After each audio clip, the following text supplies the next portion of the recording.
Hello and welcome.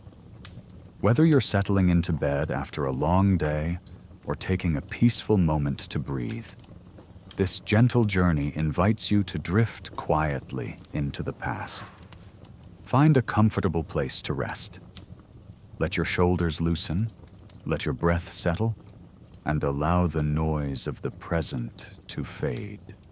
Together we'll travel back to the Soviet Union during the height of its industrial era, not to judge or relive its harshness, but to calmly explore what daily life looked like for the factory workers who kept its machinery turning. This is You Wouldn't Last a Day as a Soviet factory worker, a soft, reflective exploration of long shifts, crowded living conditions, and the ever-present hum of ideology that shaped their world. Take a slow, deep breath. As you exhale, imagine the faint glow of dawn filtering through a frosted window, illuminating quiet rows of concrete apartment blocks. Picture the soft hiss of steam rising from distant chimneys, drifting lazily into the cold morning air. In this peaceful telling, we leave behind the clamor and conflict, and instead observe the daily rhythms of work, rest, and resilience. We move through history gently, taking in each detail with calm curiosity. Now imagine yourself standing just outside a massive Soviet factory at daybreak. The air is crisp, carrying the metallic scent of industry mixed with the earthy smell of snow on the ground. Workers shuffle toward the entrance in heavy coats, their breath forming pale clouds in the chilly air. Inside, dim lights buzz softly overhead, casting long shadows across towering machines that wait to roar to life. You may be lying at home now, warm and comfortable, but a part of you can almost hear the distant hum of conveyor belts and the muffled footsteps echoing off concrete floors. Let your worries drift away like smoke dissolving into a winter sky. In the chapters ahead, we'll explore the quiet challenges of this world. How long, grueling shifts shaped the body and mind, how hazardous equipment required constant vigilance, and how cramped dormitories offered only brief moments of rest before another day began. We'll listen to the soft murmur of conversations in communal kitchens, feel the heaviness of fatigue at the end of a shift, and observe the posters and slogans that decorated every wall, gently reminding workers of their role in the larger collective. Through it all, we'll move at an unhurried, peaceful pace, letting each scene unfold like a slow, steady turn of a great machine. Now that you're settled and relaxed, let's begin this calm journey into the industrial heart of the Soviet past. Our first chapter begins with the setting itself, the factory grounds, the workers' housing, and the routines that shaped each day. Breathe deeply, settle in, and let the quiet atmosphere of this historical world carry you onward. And if you enjoy this gentle exploration, don't forget to like, share, and subscribe so you can join many more peaceful journeys through time. Morning in a crowded dormitory. It is still dark when you awaken to the soft murmurs and shuffling of others in the room. In the dim glow of a single naked light bulb, you pull your threadbare blanket tighter for a moment against the chilly air. The room is cramped, just enough space for a few narrow cots and a small pathway between them. You share this dormitory room with two other factory workers, and each of you has barely 5 square meters of personal space to call your own. The walls are thin. You can hear a chorus of coughs, quiet groans, and alarm clocks ringing from neighboring rooms up and down the corridor. Privacy is non-existent. but you have long since grown accustomed to living your life in close quarters with others. Careful not to disturb your roommates, you swing your legs over the side of the cot and plant your feet on the cold wooden floor. A pale wisp of your breath is visible in the frigid air. The building's heating is weak, especially on these early winter mornings. You rub your eyes and reach under the bed to retrieve your heavy work boots. They are stiff and worn, still carrying the scent of machine oil from the factory floor. You sigh quietly as you lace them up, bracing yourself for another long day of labor. Your morning routine is simple and swift. Personal luxuries like a hot shower are unheard of here. Instead, you grab a small towel and join the silent procession of workers heading to the communal washroom at the end of the hall. The corridor is dimly lit, and you shuffle in line behind a couple of fellow residents waiting their turn at the sink. Each person has only a brief time to wash. With so many people and so few basins, there's an unspoken agreement to be quick. When it's your turn, you cup your hands under the tap and collect the icy water that sputters out. The shock of the cold water on your face helps chase away the last remnants of sleep. There is no hot water this early, if at all, so a brisk splash and a quick rinse must suffice. You peer into a small, cracked mirror hanging above the sink. In the faint light, you see your own tired face looking back, dark circles under the eyes, stubble on your cheeks, a complexion roughened by long hours and coal dust. You hardly remember a time when you didn't feel exhausted. Back in your room, one of your roommates is now awake, pulling on his coat. No one talks much at this hour. Words are scarce when energy must be conserved for the long day ahead. Communication is often just a nod or a grunt. You dress in layers, a thin undershirt, a faded cotton work shirt, then your thickest sweater. Finally, you don your factory-issued overalls, stiff canvas worn soft in places, patched multiple times over the years. They carry the permanent smells of sweat and metal. You wrap a frayed scarf around your neck and put on your heavy wool coat. The coat is several years old, a bit threadbare at the elbows, but it still keeps out the worst of the cold. On your head goes a simple cloth cap. You pull it down over your ears. Ready as you'll ever be, you take a moment to glance around the tiny space to be sure you haven't forgotten anything. There isn't much to bring, just your lunch tin and your battered metal thermos. Breakfast is a hasty affair. In the corner of the dormitory floor, there is a small communal kitchen area with a single gas burner that sputters when lit.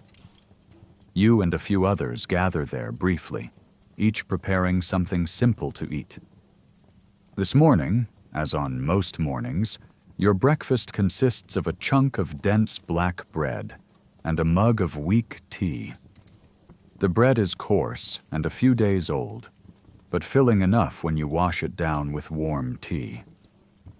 You were lucky to get a bit of sugar recently, so you sprinkle just a few precious granules into your mug, a tiny luxury to start the day. Around you, other workers chew quietly, eyes still heavy-lidded.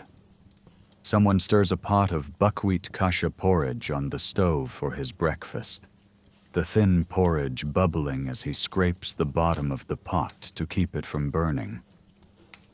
The smells of cheap grain coffee substitute and boiled cereal mingle in the air. There isn't much conversation, just the sounds of spoons clinking on enamel cups and an occasional sigh. As you finish eating, you steel yourself for the bitter cold outside. Dawn is only just beginning to creep in, and through the small frosted window at the end of the corridor, you can see the sky is still an inky pre-dawn blue. Hoisting your lunch tin and thermos, you step out of the dormitory room and into the hallway once more.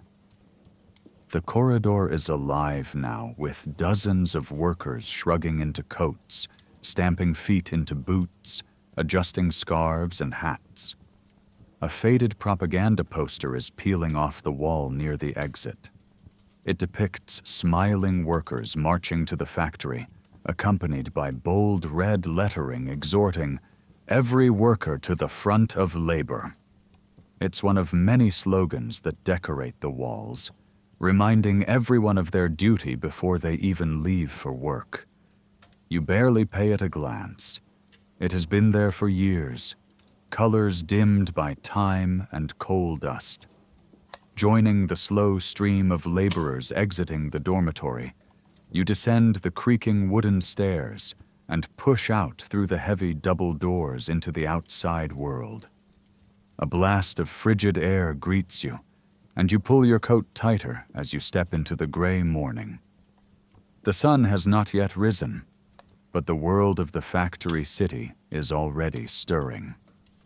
The air smells of coal smoke from the factory chimneys and the faint, acrid tang of chemical exhaust. In the distance, beyond rows of identical barrack-like dorm buildings, you can see the silhouette of the factory complex against the dawn sky, giant metal gantries and smokestacks outlined in faint orange glow. A low hum resonates from afar, the sound of machinery that never truly falls silent. You set out on foot along the icy road that leads from the living quarters toward the factory gates. The snow on the ground has turned to a gray slush from the trampling of many feet. Each step crunches as you walk. All around you, other workers emerge from their buildings and join the march.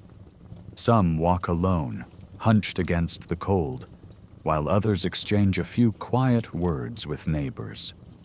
A group of women in kerchiefs and long coats walks together a few paces ahead, their breath visible in the cold air as they chat softly about the day's tasks. A couple of men behind you strike a match to light cheap tobacco in a hand-rolled cigarette, the brief flare illuminating chapped faces before dimming to a glowing ember. The only other light comes from occasional street lamps, their weak electric bulbs flickering and buzzing overhead. There is a solemn routine to these mornings. Everyone knows their role in this daily procession. The factory whistle hasn't sounded yet, but time is of the essence. You quicken your pace slightly, mindful of the consequences of being late. In the Soviet Union, labor discipline is enforced strictly. Arriving even a few minutes after your shift can be considered an unauthorized absence under the law. Since a decree in 1940, quitting a job or missing a day without approval is a criminal offense punishable by demotion, loss of pay, or even a sentence of compulsory labor. You have heard of fellow workers who faced harsh penalties for something as simple as oversleeping or falling ill without a doctor's note. Determined not to share their fate, you make sure to leave early enough each day, no matter the weather or your weariness. The state has made it clear that building socialism requires discipline and sacrifice from every citizen, and tardiness is equated with letting down the nation.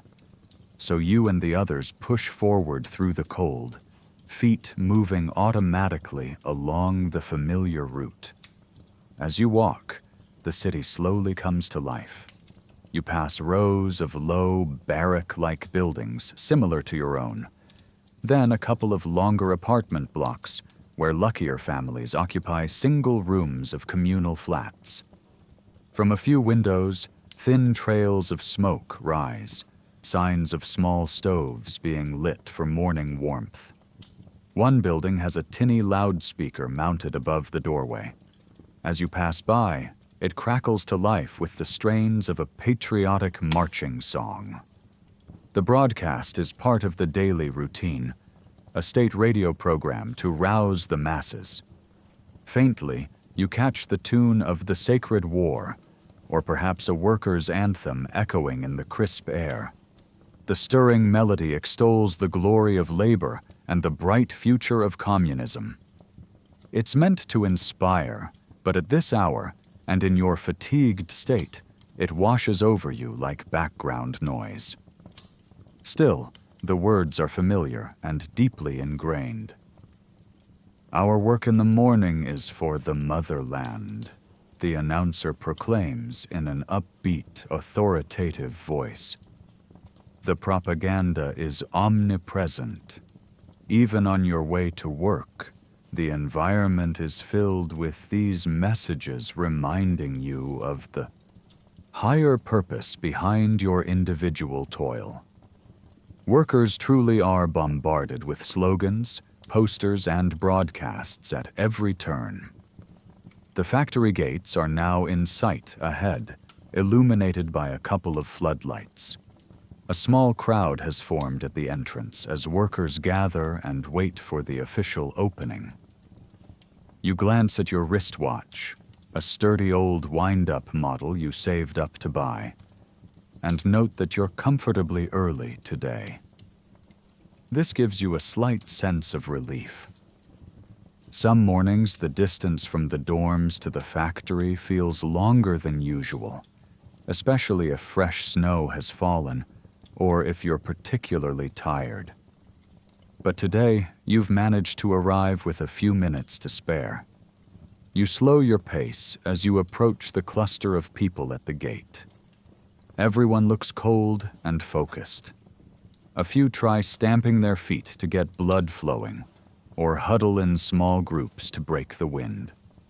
Under the harsh white glow of the lamps, you recognize some familiar faces from your section of the factory.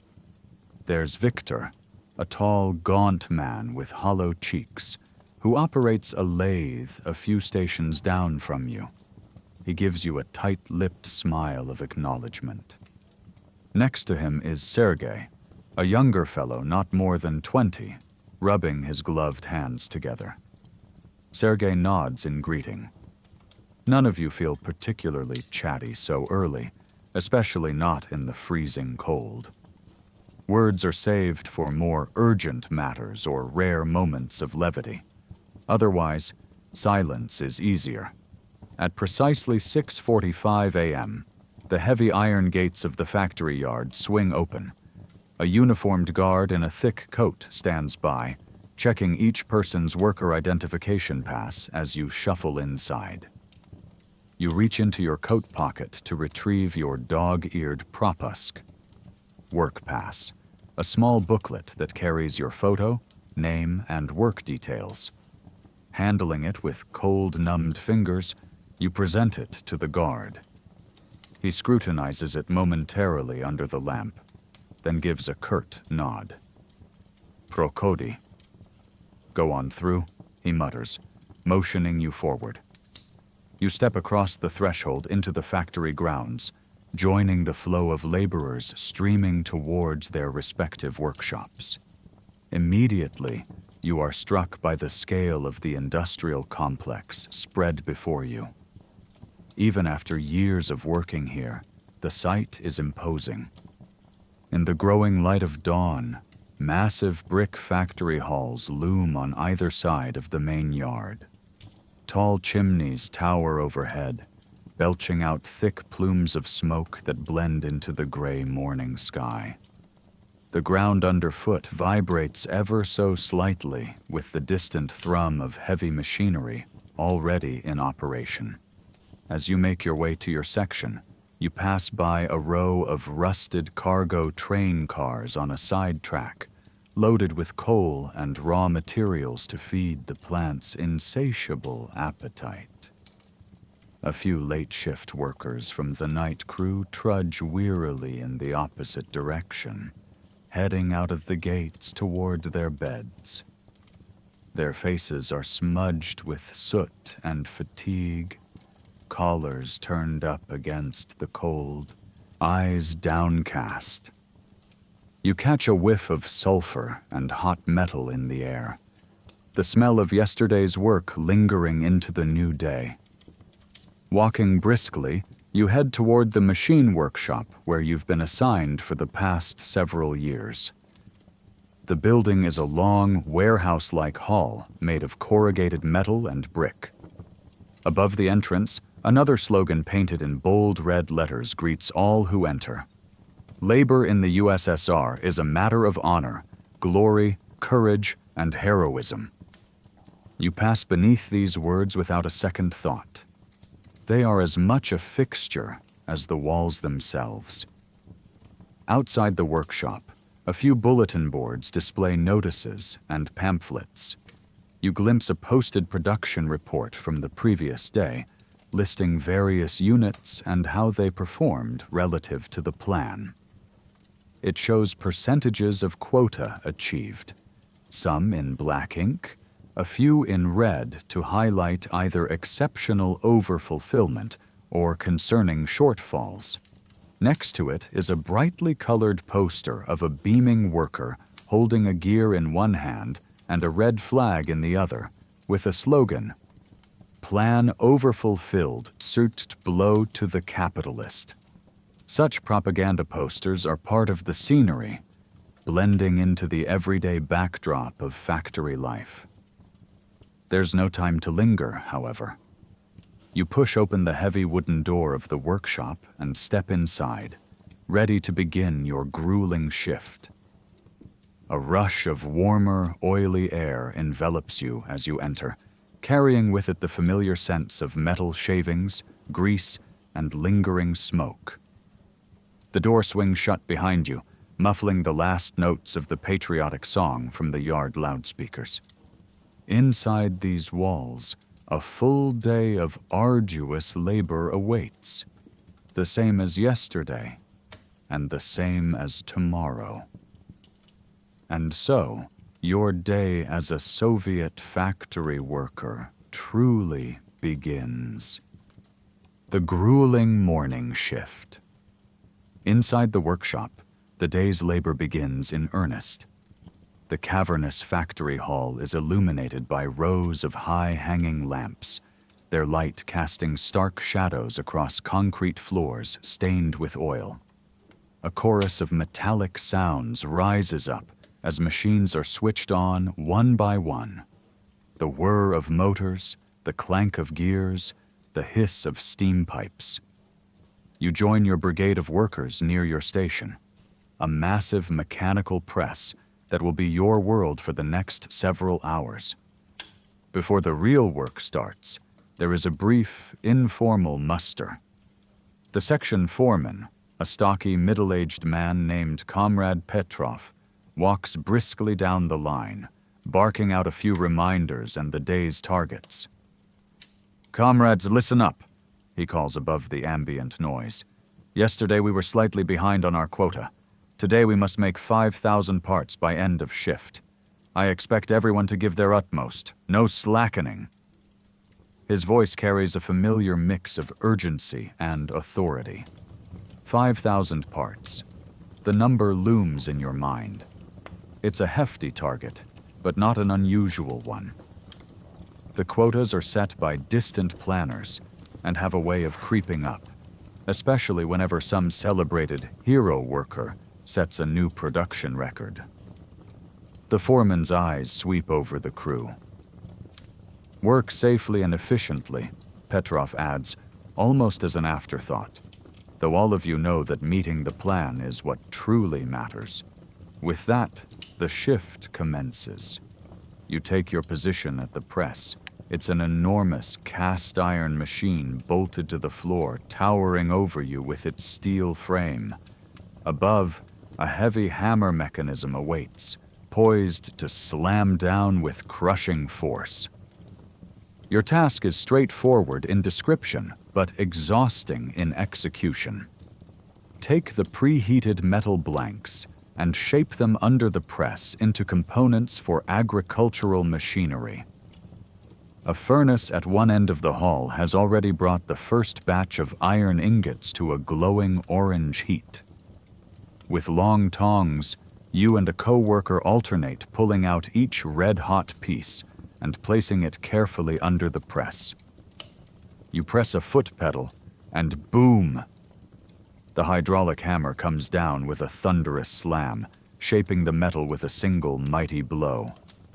The ground shakes momentarily with each impact, and a shower of sparks flies off to the side as hot scale is knocked loose. Instantly, you must clamp the tongs onto the piece again and wrench it out before the next stroke of the machine. Every movement must be precise and quick. Despite the bitter cold outside, here near the furnace and machines you can already feel sweat starting to bead on your temples. The workshop air is thick with heat and the odors of metal. A haze of smoke and fine dust dances in the beams of light. Ventilation is poor, so the fumes from oil and the acrid scent of singed metal hang heavily, tickling your throat with every breath. Within minutes, your hands, even inside gloves, are slick with perspiration, and your back muscles ache from the repetitive motion of bending and lifting. The noise is relentless, not just from your press, but from all corners of the hall. To your left, a row of lathes operated by other workers emits a constant whirring and the occasional high-pitched screech when a cutting tool bites into steel. To your right, a giant stamping machine thunders at its own steady pace. Conversations are nearly impossible over the din. Communication, when needed, is done with hand signals or shouts directly into someone's ear. You often feel as though you're working inside the belly of some great iron beast, enveloped in mechanical roaring and hissing steam. Over time, you have learned to tune it out to a degree. The noise becomes a background drone, punctuated by the rhythmic crash of your own press. Still, you know this constant cacophony is slowly eroding your hearing. Many older workers nod along blankly in conversation, victims of years of unprotected exposure to the noise. You are supposed to wear ear protection and thick gloves, but in practice, such supplies are limited or non-existent. A few workers have managed to stuff bits of cotton or wool in their ears to dull the sound, and you do the same with a small piece of cloth when the hammering gets too intense. As for gloves, the pair issued to you is old and full of mended patches. They barely blunt the searing heat when you handle the hot metal, and now the material at the fingertips is charred and thin. Protective eyewear or masks are unheard of. You squint through the sparks and simply turn your face away briefly whenever the press comes down and scatters glowing fragments. Everyone here bears some scar or burn, as a matter of course. The back of your left hand, for instance, has a shiny pink burn mark from an incident last month when a molten fragment spattered out and landed on you. It healed slowly, but you went right on working. There was no question of stopping the line for a minor injury. As the morning wears on, fatigue sets in, but you push it aside and fall into a steady rhythm with the machine. Swing the tongs, position the blank, slam, the press comes down, withdraw quickly, toss the blazing hot part into a cooling bin, then reach for the next blank. Minutes and hours blur into a continuous sequence of identical motions. Your world narrows to the few square meters around you. The furnaces glow, the presses gleaming die, the bin filling up with finished pieces, the ever-present heat on your face, and the pounding noise. Occasionally, you steal a glance at the big wall clock positioned high above the shop floor. Its black hands seem to crawl. It's only mid-morning, with many hours to go. In moments like this, you rely on a kind of mental autopilot, a state where your body moves without conscious thought, repeating the task while your mind drifts to quieter places. It's a coping mechanism. Thinking too hard about the pain in your arms or the number of pieces left to do would only make the work unbearable. Yet you cannot afford to become too distracted. Danger lurks at every turn in this workshop, and a single moment of inattention could lead to disaster. As if to underscore this fact, a sudden shout erupts from a station down the line. You turn your head for an instant to see a commotion near one of the stamping presses. A worker yells something and waves his arms. The machinery around him grinds to a halt as someone pulls the emergency stop cord. The foreman and a couple of others rush over. Through the haze, you catch sight of a man cradling his hand, his face twisted in pain. Even from a distance, it's clear what happened: an accident with the press. Perhaps his hand slipped under the die at the wrong moment, or got caught by a piece of metal. A couple of workers assist the injured man, leading him away as he presses a cloth to his bleeding hand. The foreman shouts for someone to call the Medsanbat, the on-site first aid station. A murmur ripples through the workshop, but within minutes the machines are roaring again. There is no time for extended sympathy. The quota must still be met. Incidents like this are distressingly common in your world. Safety precautions are minimal, and everyone knows of someone who has been maimed or killed on the job. You swallow a lump in your throat and refocus on your own work. You cannot dwell on it, or fear will paralyze you. Still, as you adjust your grip on the tongs, you can't help but think of a friend, Oleg, who lost 2 fingers last year to a similar press when he was working a double shift and became too tired to react in time. Such stories circulate quietly among workers, serving both as cautionary tales and grim proof of what this job can do. The management's response to accidents is usually to blame the victim for carelessness or lack of socialist zeal, and sometimes to pin up another safety poster on the wall. Indeed, as you glance to the side, you see one of those posters right by your station. It shows a cartoon of a bandaged worker with the warning caption, "Carelessness leads to injury. Be alert." The paper is yellowed and edges curling, one of many propaganda posters that share the walls with exhortations to work harder. They are intended to promote safety, but provide little in the way of actual protection. Real guards or modern safety devices on the machines are absent. In practice, staying safe relies almost entirely on each worker's vigilance and luck. The foreman, Petrov, patrols the aisle between machines now, observing everyone with a stern eye. He's under pressure, too. If the section fails to meet the production goals, it's his neck on the line with the higher-ups. You see him pause by a co-worker's station, where the output bin isn't filling as fast as expected. "Pick up the pace, Nina," he urges the woman operating a lathe. "We can't fall behind schedule." Nina's face is flushed with exertion. She barely nods and redoubles her efforts, her machine whirring faster and spitting out metal shavings in a glittering spray. Petrov gives a curt nod and moves on. When he passes by you, You straighten your posture and keep your motions as efficient as possible. He watches for a few seconds. You feel his gaze even as you focus on placing the next hot blank. Satisfied that you're working diligently, he continues down the line. Over the din, another sound occasionally rises. The tinny loudspeaker mounted on a column in the center of the workshop springs to life intermittently with announcements.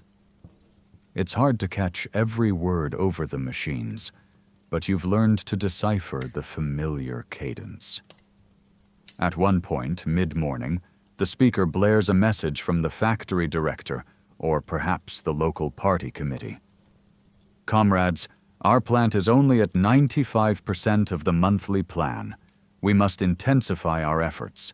Remember the example of Comrade Stakhanov, who mined 14 times his quota in a single shift. Such heroism should inspire us all. Every worker should strive to overfulfill their norms as true patriots of socialist labor. The voice crackles and fades out. You exchange a quick glance with your teammate, Yuri, who is manning the furnace. He rolls his eyes, and you can tell he's as unimpressed by the reference to the famous Stakhanovite as you are. Stories of those extraordinary output achievements often mean one thing for ordinary workers: a justification to raise quotas even higher. It's a bitter irony. One person's record becomes every person's new standard. Still, in spite of the cynicism that these propaganda messages sometimes evoke, there's a part of you that tries to take some pride in your work. You know that the machinery parts you forge today will go into tractors or harvesters that the country needs. The posters around the shop show happy farmers using shiny new tractors, courtesy of factories like yours. Every bolt and gear for the motherland's prosperity, declares one slogan overhead. In quieter moments at your press, of which there are very few, you allow yourself to imagine that brighter future the propaganda speaks of. A time when all this sacrifice will have built a strong nation, and maybe life will be easier. It's a distant, abstract comfort, but it helps to think there is some purpose to all this toil beyond the daily grind.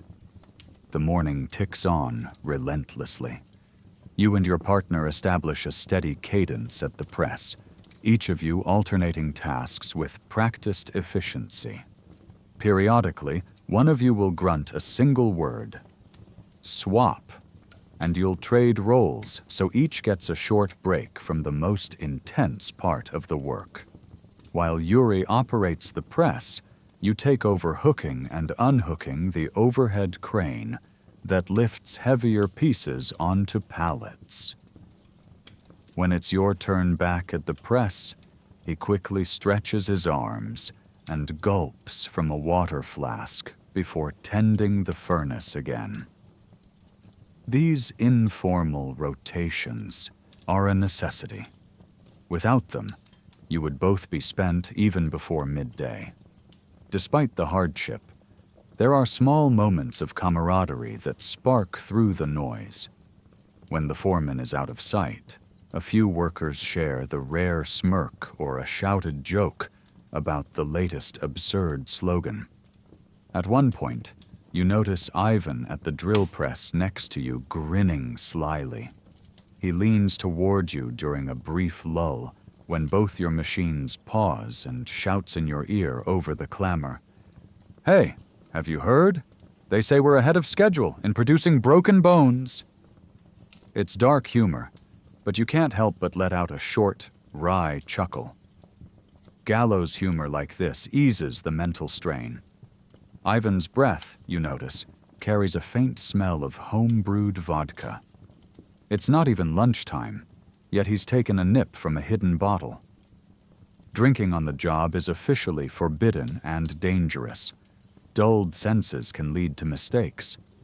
But for some, It's the only way to endure the pain or boredom.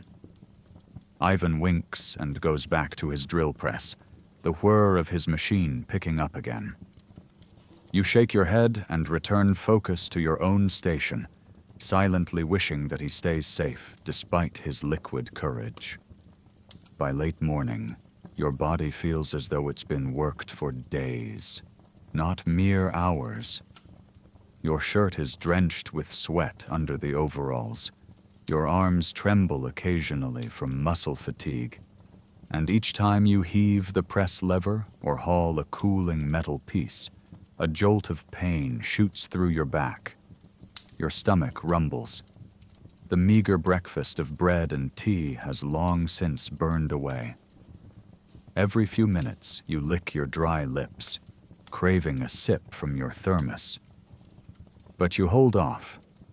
Better to save your tea for the upcoming lunch break, when you'll truly need a little comfort. At last, the moment you've been waiting for arrives. The shrill sound of the lunch whistle pierces through the factory din.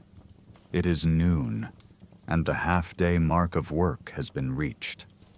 Like a marathon runner reaching a checkpoint, you feel a flood of relief. Automatically, you take your foot off the press pedal and step back as the machinery around you winds down. The deafening clamor of the workshop mercifully begins to fade, replaced by a new clamor, that of dozens of voices rising in conversation now that they no longer have to shout over the machines. You set your tools aside and wipe your grimy, sweat-streaked face with a sleeve. The first part of the day's battle is over. Your body aches, your ears ring, and your mind is dulled by fatigue. But you have made it this far. It's time to snatch a few precious moments of rest and nourishment before the grind resumes. Lunch break amid propaganda. The factory canteen is abuzz with activity as you and your co-workers shuffle in for the midday break. It's a large cafeteria-style hall with rows of long wooden tables and benches. The walls here, like everywhere else in the factory, are adorned with inspirational posters and portraits. A stern image of Vladimir Lenin gazes down from one end, and at the other end hangs a colorful banner proclaiming, "Glory to the workers, heroes of the 5-year plan." A portrait of Comrade Stalin, rendered in bold colors, also occupies a place of honor on the wall, his watchful eyes seemingly following the rows of diners. Even during this brief respite, the environment reminds you of your duty and the state's presence. Posters, slogans, and crackling radio broadcasts surround the workers at every turn. You join a queue of hungry workers lining up at the serving counter. The aroma of boiled cabbage, beets, and bread hangs in the warm, humid air of the canteen. Despite the limited fare, your mouth waters in anticipation. You've been exerting yourself all morning, and any hot food will be a welcome comfort.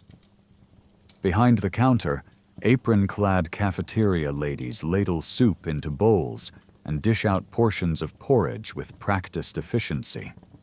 When your turn comes, you slide your tin lunch tray forward.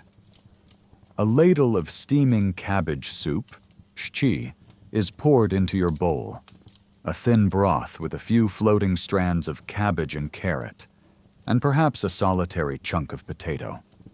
It's not luxurious, but it's hot and nourishing. Next, a scoop of buckwheat kasha plops onto your plate, topped with a drizzle of oil. No meat today. That's a rarity reserved for special occasions, or for those with the means to afford the extra cost. You do get a small piece of black rye bread on the side, dense and dark, to round out the meal. For a drink, you fill a cup from an urn of lukewarm compote, a watery stewed fruit drink that is mildly sweet. Balancing your tray, you scan the hall for a place to sit. You spot an open space at a table where a few of your section mates have gathered. Easing yourself down onto the bench, you sigh as you finally sit and take the weight off your aching feet. The wood feels hard, but it is a relief nonetheless. Around you, the volume of chatter grows as workers begin to relax for the first time since dawn. Snatches of conversation fill the air, some talking about the workload, others exchanging jokes or gossip from their neighborhoods.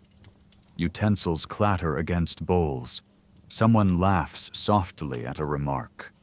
Another person simply sits with eyes closed, cradling a cup of hot tea in both hands, as if to absorb its warmth and energy. At your table, 3 colleagues are already mid-meal. Across from you is Zina, a crane operator from the foundry section, dunking her bread into her soup. Next to her sits Mikhail, one of the maintenance technicians, who is chewing methodically and staring off into space, clearly exhausted. Beside you is your furnace partner Yuri, who gives you a tired smile as you settle in. "Tough morning," he mutters, rubbing his shoulder. You nod in agreement, picking up your spoon. For a few minutes, there's mostly silence as you all focus on eating. The soup is hot and tastes mostly of sour cabbage and dill.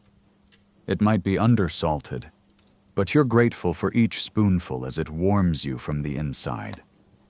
The kasha is plain, just boiled groats with a bit of oil, but it's filling. You savor the simple carbohydrates, feeling a bit of strength seep back into your muscles with each bite. As your fellow workers satisfy the initial hunger pangs, the conversation slowly picks up. "Did you hear about Fyodor's hand?" Zina asks quietly, glancing around to ensure no supervisors are nearby. Fyodor must be the man who had the accident at the press earlier. You nod grimly. "I saw. How bad was it?" You reply in a low voice. Mikhail chimes in, keeping his eyes on his bowl. "He lost 2 fingers. The medics took him to the infirmary." There's a pause as each of you digests that news along with your food. Such talk is always cautious. One never knows if someone might report excessive pessimism or criticism of safety conditions. But sharing the facts quietly is part of the comradeship on the shop floor. Yuri shakes his head. "Poor guy. 3rd incident this month already." His tone carries frustration. Zina adds under her breath. "They'll probably say he was careless. They always do." You all know the routine. Accidents are officially attributed to worker error, never to flawed equipment or impossible schedules. "At least they stopped the press line today for a bit," you say. "Remember last year when Victor got hurt? They didn't halt production until the end of the shift." Mikhail snorts. "They care more about those quotas than our bones." This mild complaint hovers in the air, and instinctively everyone falls silent for a moment, wary of venturing too far into dangerous territory.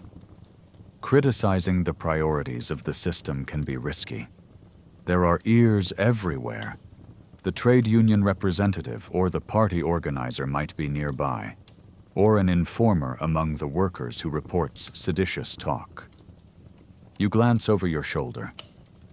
In the far corner of the hall, one of the plant's political officers, Comrade Sorokin, stands with a clipboard, chatting in a friendly manner with a group of workers. He's likely gathering feedback or subtly checking the mood. It's a reminder that even during breaks, one's behavior can be observed and noted. To lighten the mood, Zina changes the subject. Did anyone manage to see that new film at the Palace of Culture last week? She asks, referring to the local workers' club cinema. Mikhail shrugs. Yuri and you both shake your heads. Leisure outings are rare when you're this tired. And anyway, the tickets often sell out or are distributed via the union. I went, Zena continues. It was a patriotic musical. Lots of singing about the motherland. Not bad, actually. She hums a bar from a song, a melody that was probably also played this morning on the radio. It's catchy in a simplistic way. Yuri chuckles. These days, even our entertainment is a form of work, eh? We go to learn how to be good comrades. There's gentle irony in his voice, but he keeps it low. You smile and dip your bread in the last of your soup. Halfway through the lunch break, a scratchy announcement comes through the ceiling-mounted loudspeaker. It's the same one that delivered production directives earlier, now repurposed to deliver news and ideological messages while you eat. The hall quiets down a bit as people listen with varying degrees of interest. A female announcer's voice crackles to life. Comrades, please give your attention. We will now have a brief informational address. This signals what everyone informally calls political information time. A regular fixture even during breaks, where news from the party or the front page of Pravda is shared. A young man in a komsomol, communist youth badge, steps up on a small platform at the side of the canteen. He is holding a newspaper and begins to read aloud, amplifying the loudspeaker message with real voice. Today's news: the Supreme Soviet has announced record output in the coal mines of Donbass. Production has exceeded the 5-year plan targets by 110%. This outstanding achievement by our heroic miners contributes greatly to the strength of our socialist motherland. Also, Comrade Stalin yesterday gave a speech praising the workers who fulfill and overfulfill their norms, calling them the true patriots of our time. His voice carries through the hall, while most workers keep chewing their food. Some actively listen, a few even nod and smile at the patriotic highlights, while others wear blank, tired expressions, more concerned with finishing their meal than with state accolades. You exchange a quick look with Yuri. He raises an eyebrow as if to say, back to the same old slogans. The constant stream of propaganda has become background noise in your life, always there, rarely inspiring, often ignored. But you also understand its purpose. It's there to remind everyone of the grand narrative, that each of you is part of a historic mission, building socialism, fighting capitalism in your own way, with each ton of steel or each batch of machine parts. In theory, this is supposed to motivate you, to instill pride and endurance. Sometimes it does. When you're not utterly exhausted, you might feel a flicker of pride hearing about successes in other industries. Other times, like now, it just washes over you.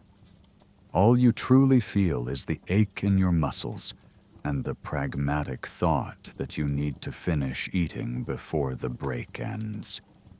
The announcer wraps up with a flourish. And so, comrades, let us continue to work with renewed vigor in the afternoon, inspired by these accomplishments. Remember, every minute of work brings us closer to communist prosperity. The loudspeaker clicks off, and the general buzz of conversation resumes, a bit more subdued as people begin to prepare mentally to return to work. A few cynical murmurs pass between older workers at a nearby table.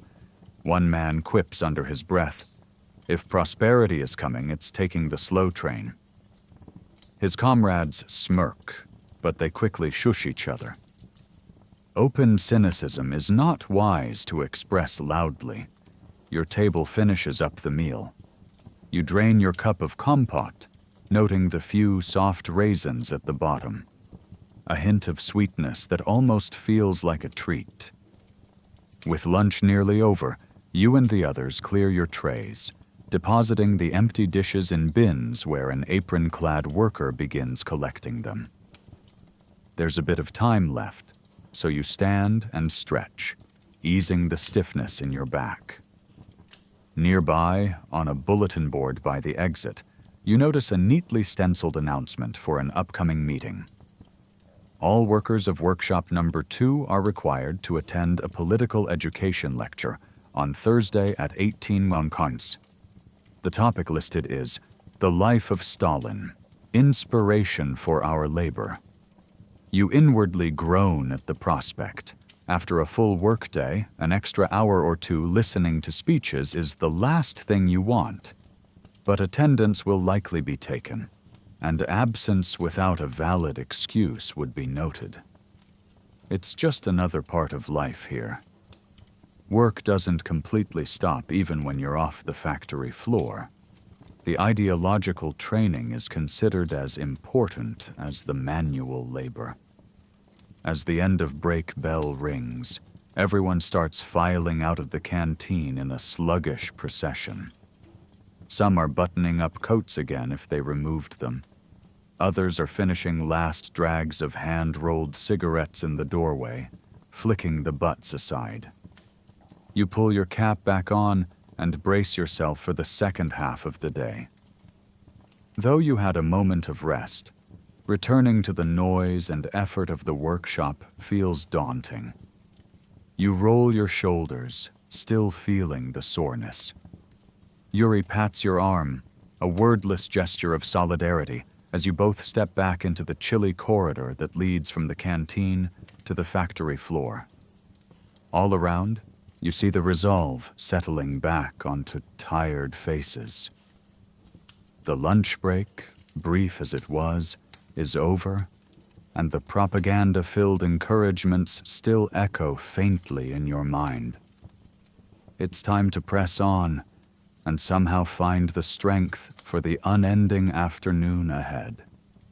Afternoon, the unending shift. The second half of the workday often feels even more challenging than the first. As you return to your station after lunch, the initial burst of energy from the hot soup and brief rest starts to fade under the onslaught of mechanical noise and physical effort. The factory floor, which momentarily quieted during the break, roars back to life. Machines clank and groan, gears spin, and a fresh wave of heat rolls out from the reopened furnace doors. You roll up your sleeves again and take a deep breath, tasting metal dust on your tongue.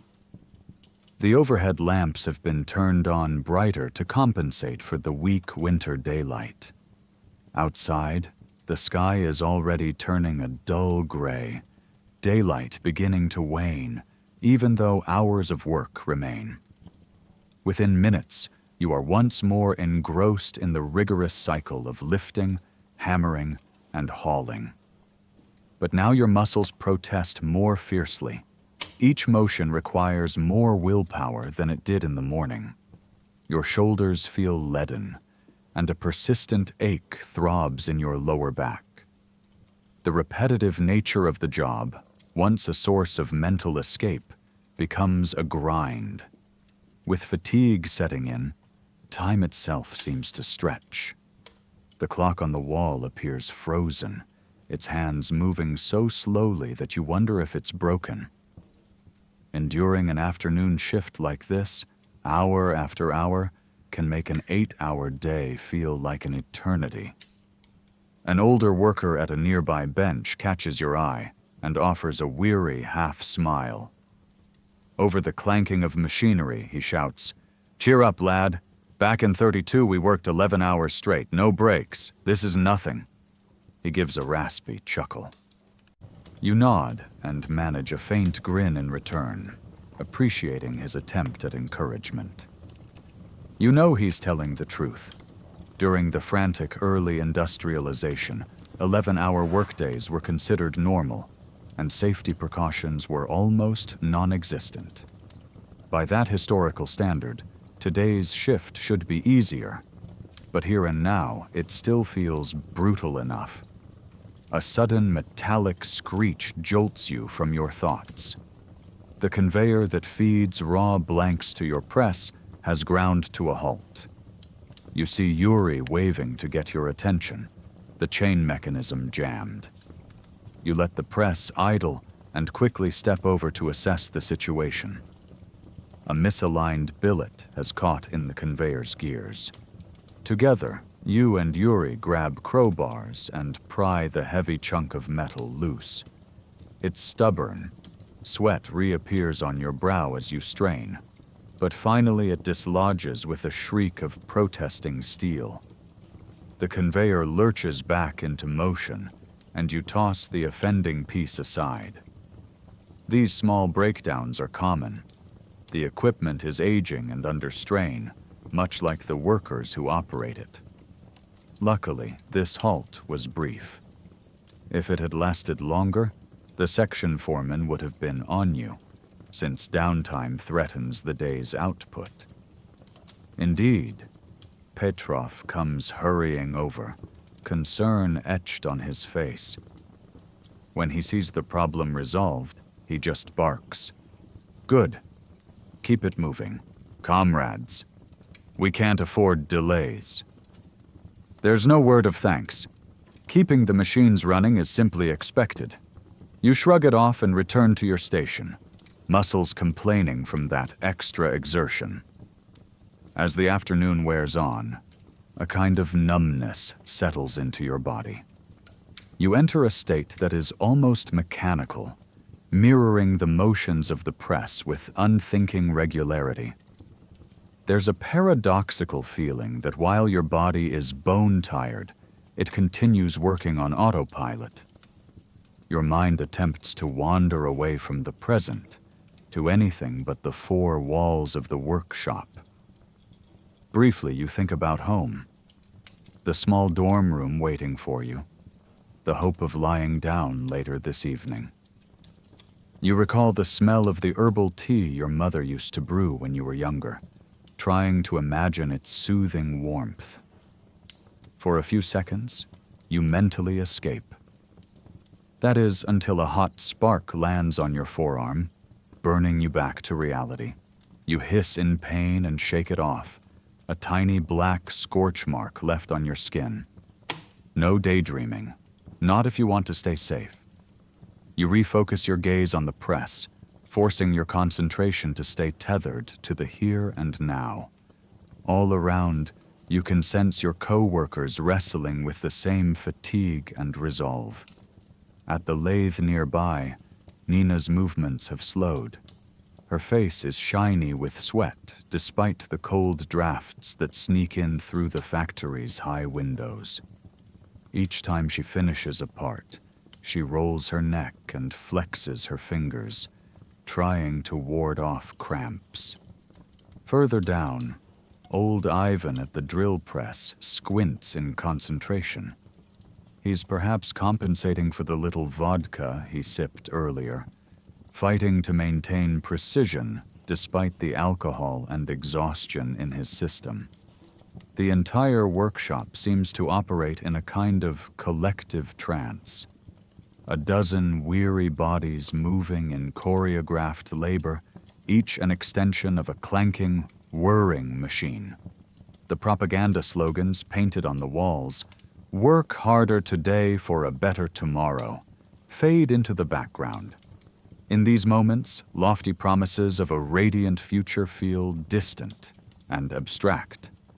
What matters is simply getting through the next minute, the next task, without injury or mistake. From time to time, a blast of frigid air sweeps through the hall as someone opens a side door, likely a team of workers stepping outside briefly to fetch materials or to cool down. The gust chills the sweat on your neck, making you shiver, but it also gives a momentary jolt of alertness. You gulp in a lungful of the crisp air gratefully before the door thuds shut again. The mixing of hot and cold has left a thin fog hanging low to the ground where steam from machines meets the draft. It swirls around your feet as you resume your stamping rhythm. Over by the maintenance bench, Mikhail the technician is working on sharpening a dulled cutting tool, sparks flying from his whetstone. He glances over at you during a brief pause and calls out with a grin, "Just another couple hours, hang in there." You manage a thumbs up. "It's true. You can almost count down the time now. Perhaps 2 hours remain until the blessed sound of the end-of-shift whistle. Those 2 hours still loom large, but at least the end is coming into sight." You cling to that thought. Still, as the final stretch approaches, the push to meet the day's quota intensifies. Petrov prowls the aisles more frequently, checking the count of finished parts. He stops at the bins by your press and quickly tallies how many parts you and Yuri have completed. He gives a sharp nod. "It looks like you're on track to hit the 5,000-piece target if you keep this pace." But at the assembly section beyond, he scolds a group of younger workers who have fallen behind in assembling the subcomponents. You can hear him over the noise. "We need to pick it up, comrades. The plan won't fulfill itself."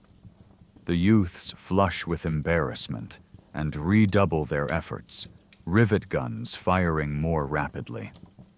There is a constant pressure not just from management, but from the expectation that each workshop, each brigade, will do their part so the entire factory meets its production goals. No one wants to be the reason the quota is missed. That could mean a reprimand, loss of a bonus, if any are given, or a dressing down in front of everyone. And so, despite weariness, everyone pushes a little harder in these last hours, like marathon runners finding a final reserve of strength as the finish line nears.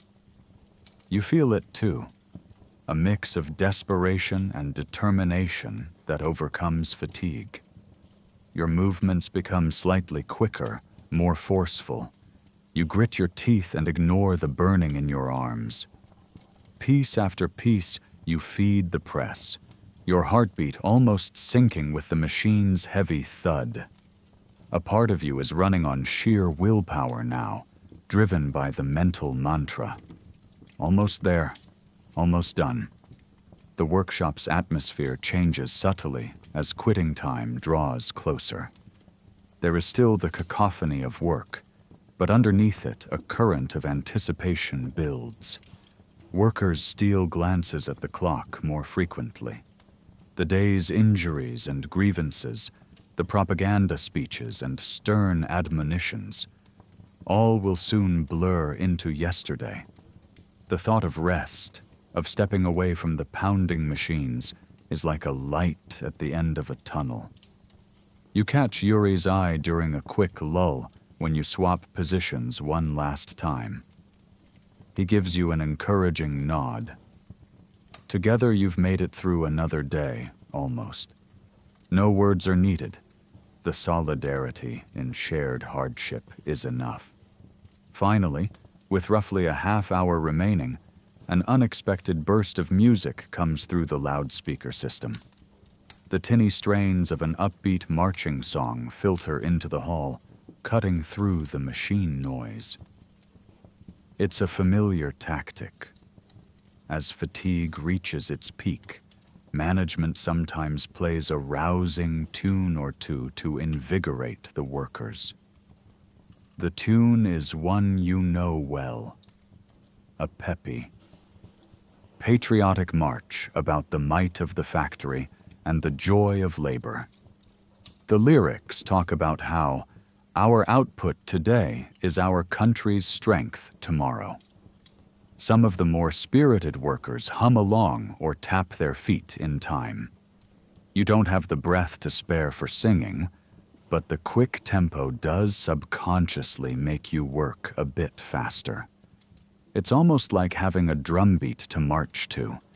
Each crash of your press can land on the downbeat of the song, each motion of your arms keeping cadence. In spite of yourself, you feel a slight uplift, not so much from ideological zeal, but from the simple human response to music and rhythm, which momentarily lighten the mood. As the song ends, an announcement crackles, barely audible. Comrades, 15 minutes remaining. Finish up your tasks and clean your stations. The sweet words of impending relief. You move with renewed vigor now, helping Yuri load the final batch of blanks. Your bin of finished parts is nearly full. You've done what you needed to do for the quota, maybe even a little more. The foreman is already at the far end of the hall, checking off something on his clipboard, looking more relaxed now that the goal is in hand. Others in the shop are wrapping up too. Nina steps back from her lathe, massaging her forearms. Ivan shuts off his drill press motor, its whine descending into silence. One by one, the mechanical sounds that have dominated the day begin to fall away. When you press the stop button on your giant press, there's a final hiss of releasing steam, and then it stands motionless, as if as tired as you are. The sudden quiet, broken only by the clanking of a few tools and the shuffling of feet, is almost eerie. Your ears ring in the absence of the constant din. You take a rag and wipe down the press surfaces, brushing off metal shavings and grime as best you can. It's standard practice to leave the station in decent order for the next shift or for the morning. Others are doing the same, clearing scrap pieces, gathering tools. A few workers exchange the first real smiles of the day, congratulating each other on making it through. There's an unmistakable sense of shared accomplishment. Grueling as the shift was, you all endured it together. Then, at last, it comes. The deep blast of the factory whistle signals the official end of the workday. Its echo reverberates through the halls and out into the evening air. A wave of relief washes over you, so palpable that it's almost dizzying. For a brief moment, you simply stand there, eyes closed, breathing slowly, letting the reality sink in. The day's labor is done. In that instant, all the aches and pains, the sweat and stress, seem to hit you at once. But along with them comes a profound sense of release. You made it. The shift from hell, as some quietly call it, is finally over for today. Around you, the workshop comes fully alive with post-shift chatter. Normally taciturn workers now talk animatedly as they prepare to leave, their voices carrying a mix of exhaustion and cheer. "How many did you do, Sergei?" "Enough to beat you, I bet," comes a teasing reply between two assembly workers, already turning their labor into friendly competition now that it's behind them. "Tomorrow's another day," Nina says near you, rolling down her sleeves, her tone half determination and half resignation. You nod in agreement.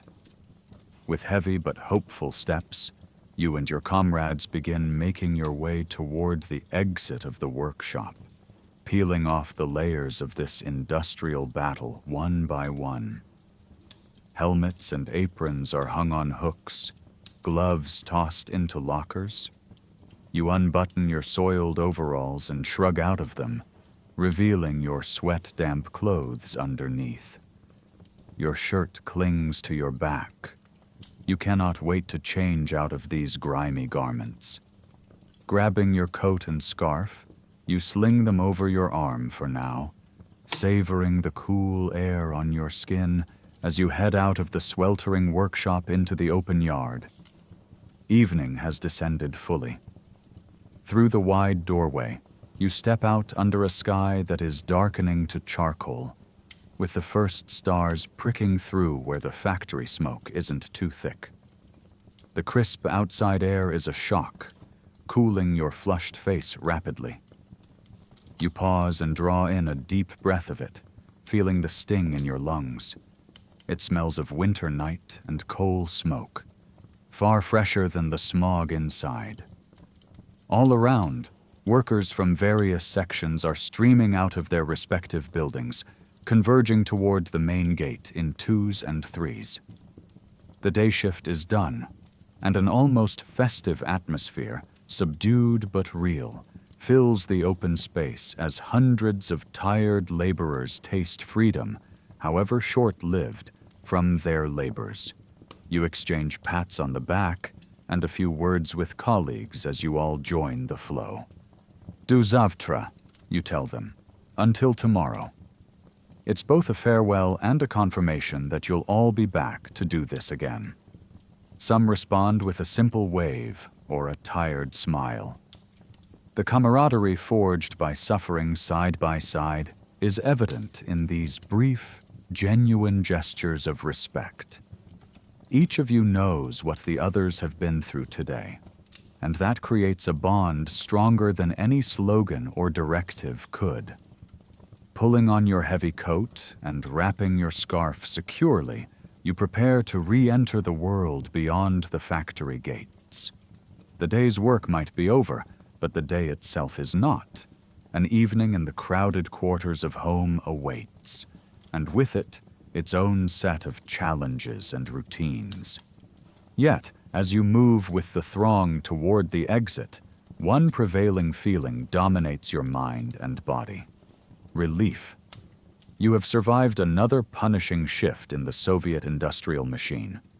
Your part in the grand effort, at least for today, is complete. Now, for a few precious hours, you can be just yourself again, and not merely a cog in a roaring factory. With that thought, you step out through the gates into the cold embrace of the night, heading for home. Evening, returning to cramped quarters. Stepping beyond the factory gates, you join the stream of workers spilling into the streets of the industrial city. Night has fully fallen, and a cold breeze scurries through the wide avenue outside the plant. The street is illuminated in patches by dim yellow street lamps, their light reflecting off lingering puddles of melted snow and oil. Your breath puffs out in little clouds as you trudge along, feeling both utterly drained and quietly elated to be free, at least until dawn. Around you, hundreds of fellow laborers move in the same direction, forming a silent procession of weary figures. Some attempt to chat or joke, voices low and muted by fatigue, while others walk in silence, eyes distant. The clamor of the factory is behind you now, replaced by the comparatively gentle sounds of evening, the shuffle of feet on pavement, the murmur of tired conversations, a distant dog barking somewhere in the rows of workers' barracks. For a while, you walk shoulder to shoulder with Yuri and a few others from your dormitory. The camaraderie of the work floor carries over into this communal journey home. There isn't much energy left for talking, but just having companions on the road offers comfort. The city around you was built for this, to house and serve the throngs of laborers needed by the factory. In the faint glow of the lamps, you can see hulking shapes of other industrial buildings, loading cranes by the rail yard, and beyond them the outline of tenement blocks and dormitories. A haze of coal smoke hangs in the air, blurring the stars above. This is not a picturesque city by any means. It's rough and utilitarian, a place that exists because of the factory. The roads are broad to accommodate trucks and work buses. The buildings mostly unadorned brick and concrete, each block looking much like the next. As you pass a certain intersection, you notice a small crowd gathered outside a dimly lit shop. It's the state grocery store, and despite the late hour, a dozen people are lined up hopefully, clutching bags or ration cards. A rumor must have spread that something, perhaps sausage or canned fish, came in stock this evening. You slow your pace a moment, contemplating whether to join the queue. The prospect of a bit of extra food is tempting. Such items can vanish quickly and might not be there by tomorrow. But your legs are leaden, and the thought of standing in line for an unknown reward after a full day of labor is daunting. With a resigned shake of your head, you decide to keep walking. Like most workers, you live on a tight budget, and waiting for hours only to potentially come away empty-handed or with overpriced goods isn't something you have the stamina for tonight. Besides, you have the basics for now, some bread and potatoes back in the dorm. It will have to suffice. As you move on, the faces of those waiting, a mix of weary women with scarves wrapped around their heads and old men in threadbare coats, linger in your mind. This is a common evening tableau in the USSR. The tired worker, off-duty but still toiling in a sense, waiting and hoping for daily necessities. Your companions glance at the line as well. Yuri mutters, "What do you reckon they have today?" Zena, who is walking a few paces ahead, responds softly, "Probably not much. Maybe frozen fish or a new batch of kvass. I'll check tomorrow." There's a collective understanding that one must pick battles when it comes to chasing scarce goods. Tonight, rest is the priority. The group thins out as some of your co-workers peel off toward different housing areas. "Good night," you call quietly to those turning down side streets. "Until tomorrow," they reply with waves. Before long, it's just you and Yuri trudging onward. He lives in the same dormitory building as you, and your paths home are identical. The conversation between you two is sparse now, each lost in his own thoughts. Your feet carry you by habit along the familiar route. The city's streets are relatively quiet. Only occasionally do you see a tram clanging by, its interior lights revealing other late-shift workers or perhaps residents heading home after running errands. A lorry rumbles past once, full of coal for the power station, black dust trailing behind it like a veil. On a corner ahead, you spot a small kiosk still open, its window glowing. A bold sign above it displays a red star and the slogan, "Trade Serving the People." It's the liquor and tobacco kiosk. A handful of men cluster around it, some exchanging crumpled rubles for bottles of cheap vodka or packs of coarse local cigarettes. The kiosk attendant hands over a bottle to one worker, who immediately uncaps it and takes a long swig, his friends clapping him on the back and laughing in rough, muted tones. The scene is both lively and sobering. These men have chosen to spend part of their hard-earned wages on a momentary escape from reality. You hesitate a moment in front of the kiosk. The idea of a small drink to warm your insides and soften the edges of the day is undeniably appealing. You have a few rubles tucked away. A bottle is affordable. But you also recall how drinking can lead some down a troublesome path. And you remember the smell of vodka on Ivan's breath earlier at the drill press. Shaking your head, you decide to pass it by. Not tonight, you murmur to yourself. You'd rather collapse into bed clear-headed. Besides, every kopeck counts.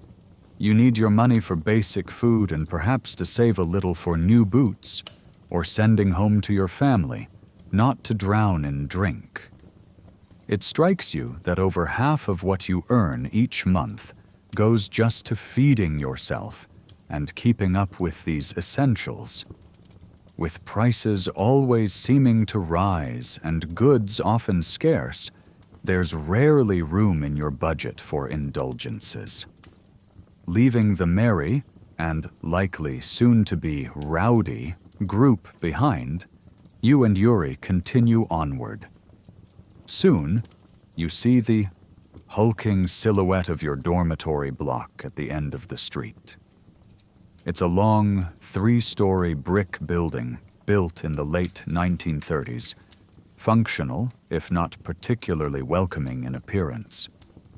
The exterior is dark, save for a couple of windows where lights glow faintly. Some of your fellow residents already home and winding down. As you approach, the familiar scents of the neighborhood greet you. Coal smoke from the heating plant mingled with the smell of boiled cabbage wafting from communal kitchens, and a general mustiness of old buildings and many people packed close together. At the entrance, a faded poster is glued to the wall beside the door. By the light of the street lamp, you can just make out its imagery: a smiling family in a pristine new apartment, and the words, "Work hard, get a better home." It's propagandistic encouragement, reminding workers that exemplary labor might earn them improved housing. You can't help but cast a wry glance at it as you pass. In reality, only a select few, model workers, party loyalists, heroes of socialist labor, ever earn such rewards like a private apartment. The rest of us remain in crowded communal flats or dormitories. For most, including yourself, the communal dormitory is the only home available. Still, the poster's promise tugs at you. You allow yourself a tiny spark of hope. If you become a truly outstanding worker, or at least a highly valued one, maybe you'll get a chance at a small apartment for your family someday. It's a distant dream, but not entirely impossible. You've heard of a man in a different shop who was named a hero of socialist labor and got a new apartment for his family as part of the honor. Such stories are rare, yet they circulate to keep everyone striving. You push open the heavy front door of the dormitory, and it creaks in protest. Immediately, a wave of warm, humid air hits you. The building's heating must be on full blast. The radiators in the corridors often swing from freezing to sweltering, depending on the whims of the central boiler. Tonight it's almost oppressively warm inside compared to the chilly outdoors, and you feel sweat prickling anew on your skin under your coat.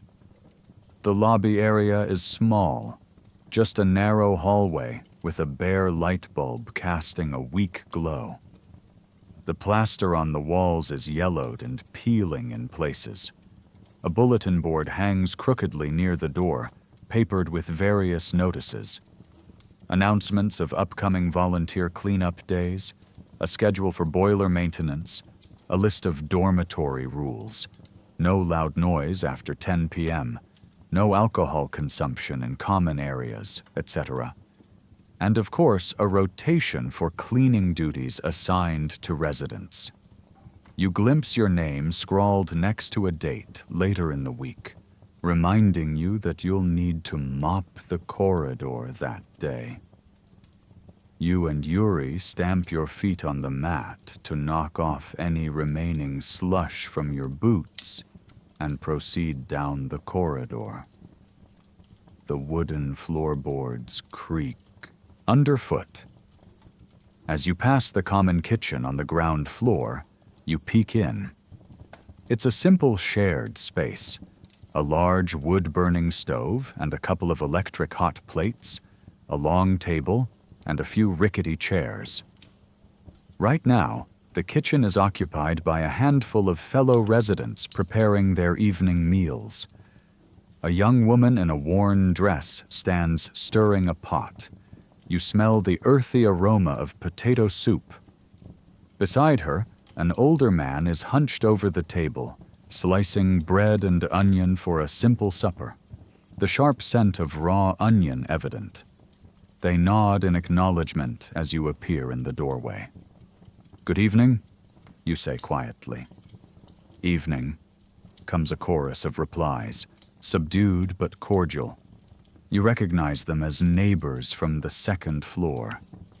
Despite the fatigue of all, there's a basic polite camaraderie in these close quarters. Your stomach growls at the smell of the food. Now that you are home, your body reminds you that it could use a bit more sustenance. You decide you'll throw together something to eat soon, even if just bread and tea. But first, you need to clean yourself up a little and truly rest your feet. Climbing the stairs to your floor, the third floor, is an exercise in willpower. The stairwell is narrow and unadorned, lit by a single bulb on each landing. You trail one hand on the wall to steady yourself as your legs protest each step upward. "Almost there," you whisper to yourself, echoing the mantra from earlier in the day. Yuri follows behind, equally exhausted, parting with a wave on the second floor where his room is. "Good night, my friend," he says softly. "Try to get some rest." "You too. See you tomorrow," you reply. Tomorrow will come all too soon, you both know. At last, you reach the third floor and navigate the familiar hallway to your room. The corridor is lined with doors on each side, each leading to a room that houses 2 or 3 workers like yourself. The air here carries the typical dormitory mélange, a whiff of cooked food from the kitchen below, the lingering odor of sweat and work clothes, a hint of tobacco smoke from someone's evening cigarette. You pass the shared washroom. The door is half open, revealing a tile floor wet with recent use and a communal sink where a couple of residents are washing up. You make a mental note to come back here in a bit to wash your hands and face. Reaching your room, number 37, you fish out your key, a small metal key on a string around your neck, and unlock the door. You step inside, greeted by the dim light of a single lamp and the sight of your 2 roommates already home. The room is cramped as ever, roughly 12 square meters, about 130 square feet, for the 3 of you. It contains 3 narrow beds, 2 along one wall, 1 along the opposite. A shared wardrobe stuffed with clothes, a tiny table under the lamp, and a couple of wooden chairs. Every bit of space is utilized. Under each bed are stored suitcases, a pair of spare shoes, or boxes of personal belongings. The window at the far end is shut tight against the cold, and its panes are fogged with condensation. A heavy curtain, threadbare but drawn to keep warmth in, covers most of it.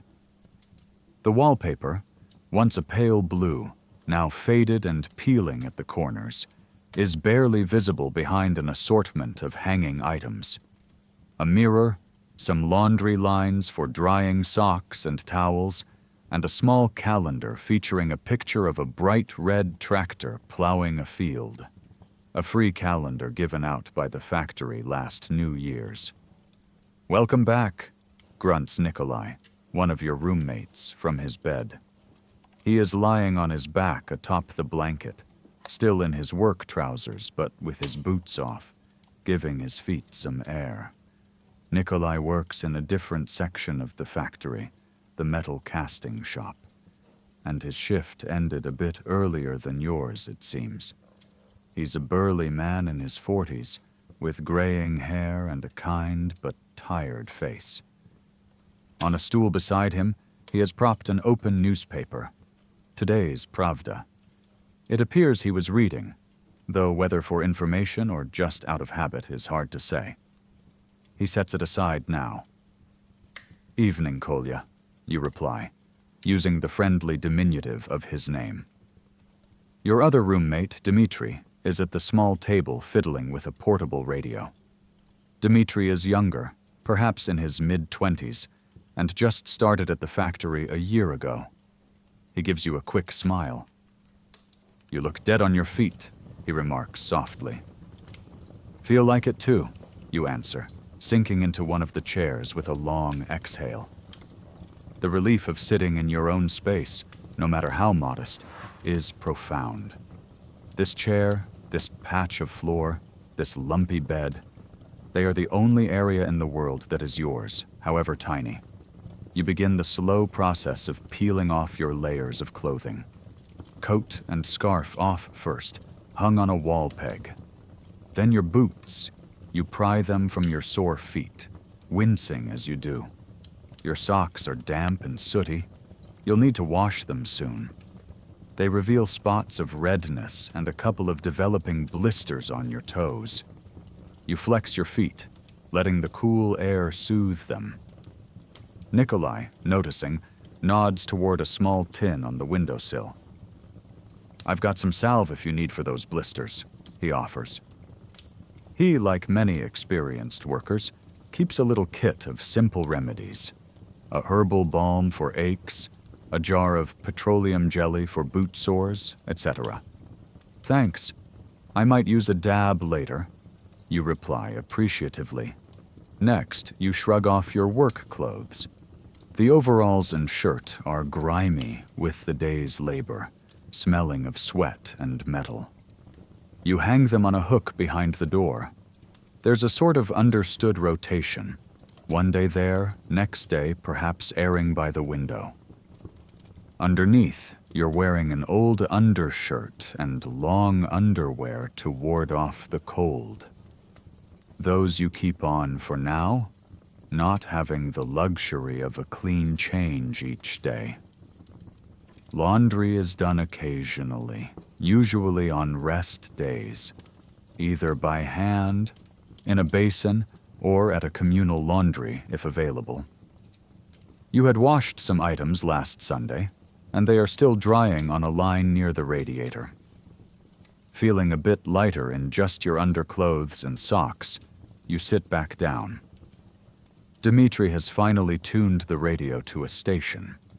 A burst of static gives way to the warm tones of a violin playing a classical melody. It sounds like a recording of a Tchaikovsky waltz. The volume is low enough to be unobtrusive, but it fills the room with a gentle ambiance. In these moments, your dormitory can almost feel peaceful. Dmitri has a fondness for music.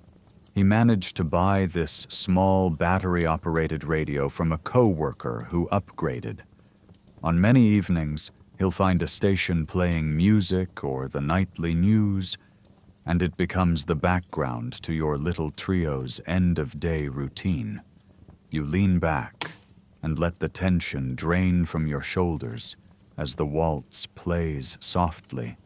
Across the room, Nikolai folds his newspaper and slides it under his bed. "Anything interesting in the news?" you ask. He chuckles. "The usual. Big harvest somewhere. Americans complaining about something, and a long article praising our factory for exceeding last year's output. That last part will make the director happy." You nod. Pravda and other papers often carry such pieces, mixing global events with local production propaganda. It's rare to read anything surprising. Still, many workers at least skim the papers, partly out of genuine interest, partly because being informed on the official line is expected of a good citizen. Your stomach growls again, reminding you to get that supper. Pushing yourself up, you say, I'm going to grab a bite. Either of you want some tea? I'll boil water. Dmitri raises a hand. I wouldn't mind a cup, thanks. Nikolai pats his belly. I ate a little earlier, but tea sounds good. Donning a pair of slippers, the corridor floors are chilly. You take the kettle from the windowsill. It's a blackened metal kettle each of you uses in turn, and head to the communal kitchen to fill it. The hallway is quieter now. Only distant muffled voices and the clink of dishes hint at others still up. In the kitchen, the young woman and older man from earlier have left, replaced by two new residents, the brothers from room 32, who are quickly frying some buckwheat cakes on the hot plate. You nod to them and move to the tap to fill your kettle. The faucet sputters and coughs before water flows. You fill the kettle and place it on an empty burner of the stove. After checking that there's still some coal embers glowing in the stove's firebox, the communal stove often has a bit of heat left from dinner time. You manage to get a small flame going on the burner. While the water heats, you lean against the wall, sharing a brief conversation with the brothers about the weather forecast. Cold again tomorrow, no surprise. And the news that one of their wives back in their home village just gave birth, their letter arrived today.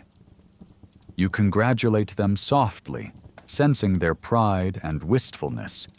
Many here have family far away and live separated due to work. News from home is a vital lifeline that is eagerly awaited. Once the kettle whistles, you thank the others and head back with the hot water. In your room, you set out 3 enamel mugs and spoon a bit of loose tea leaves, a basic Georgian tea, almost more stems than leaves, kept in a tin on the table, into each. Pouring the boiling water, the faint aroma of tea rises, a simple pleasure. You dole out a small spoon of sugar for each mug from your precious sugar jar. Sugar is tightly rationed, but you manage to get some this month. And a teaspoon in hot tea is one luxury you allow yourself. As the tea steeps, you retrieve your dinner from the cupboard.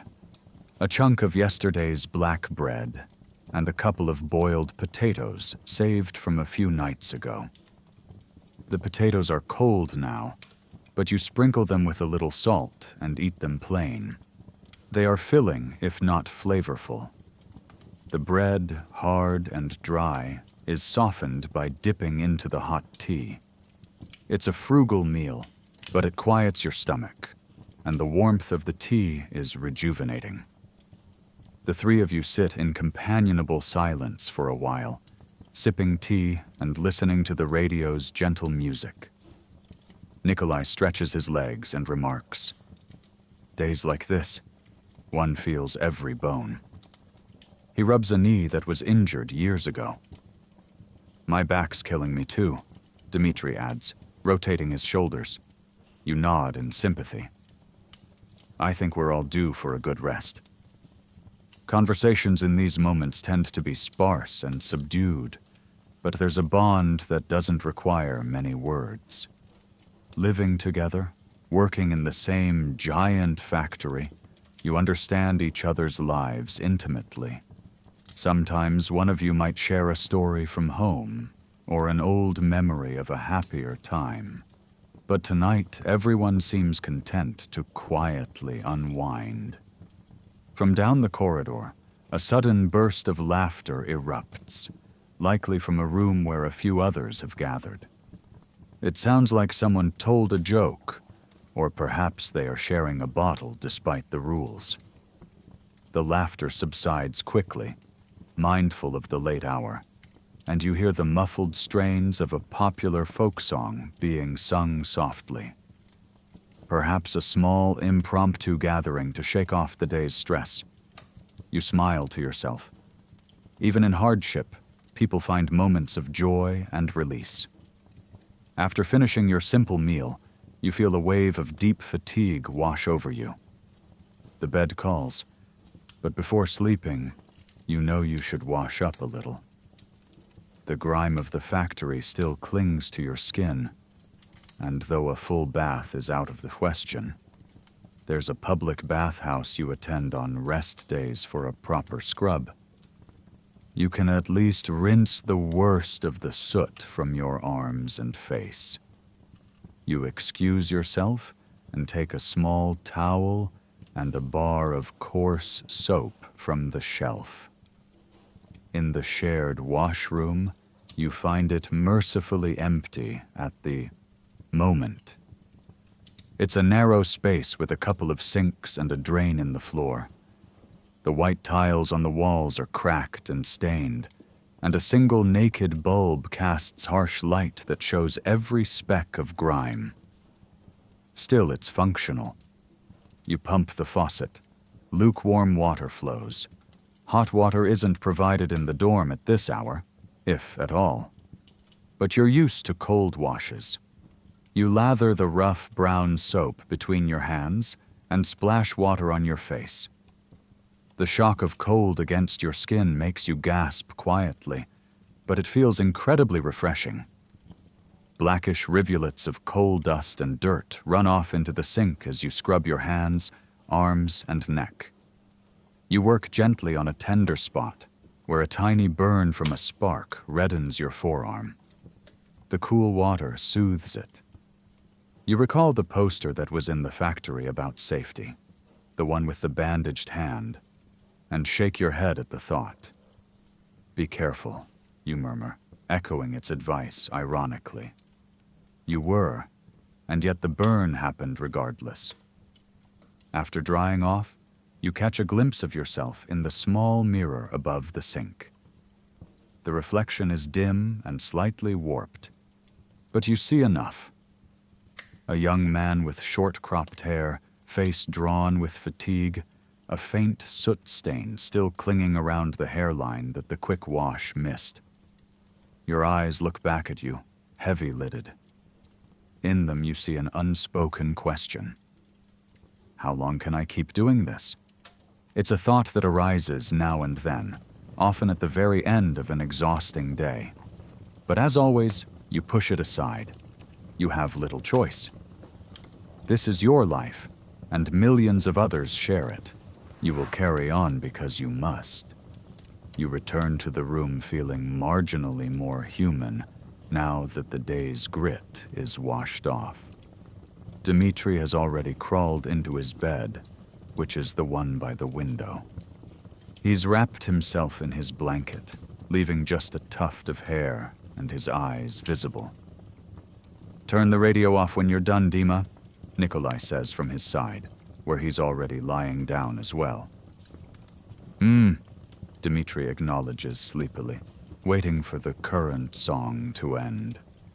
You change into your sleeping clothes, which is really just a cleaner shirt, and the same worn trousers, or sometimes just your underclothes if it's warm enough.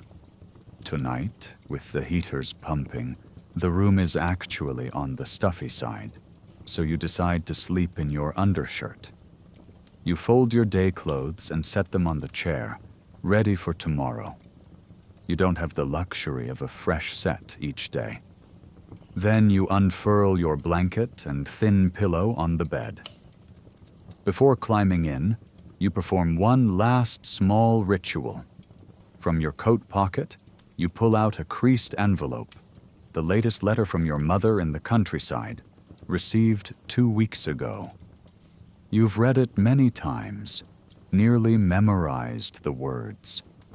She wrote about the upcoming harvest and how proud she is that you are contributing to the great Soviet industrial dream. She worries about your health, urges you to dress warmly, and mentions that a cousin joined the army. Briefly, you think of penning a reply. There's pen and paper on the table, but you're simply too tired to compose thoughts tonight. This Sunday, you promise yourself, That's your next day off, when your mind will be more alert, and you can find the words to reassure her that you're doing fine. You'll omit the harsher details. No need to worry her. Carefully, you slide the letter back into its envelope and tuck it under your pillow. A small comfort and reminder of family as you sleep. Many of your fellow workers have similar tokens: a photograph of a loved one, a letter, a keepsake from home. These personal items, though few, mean the world in an otherwise impersonal environment.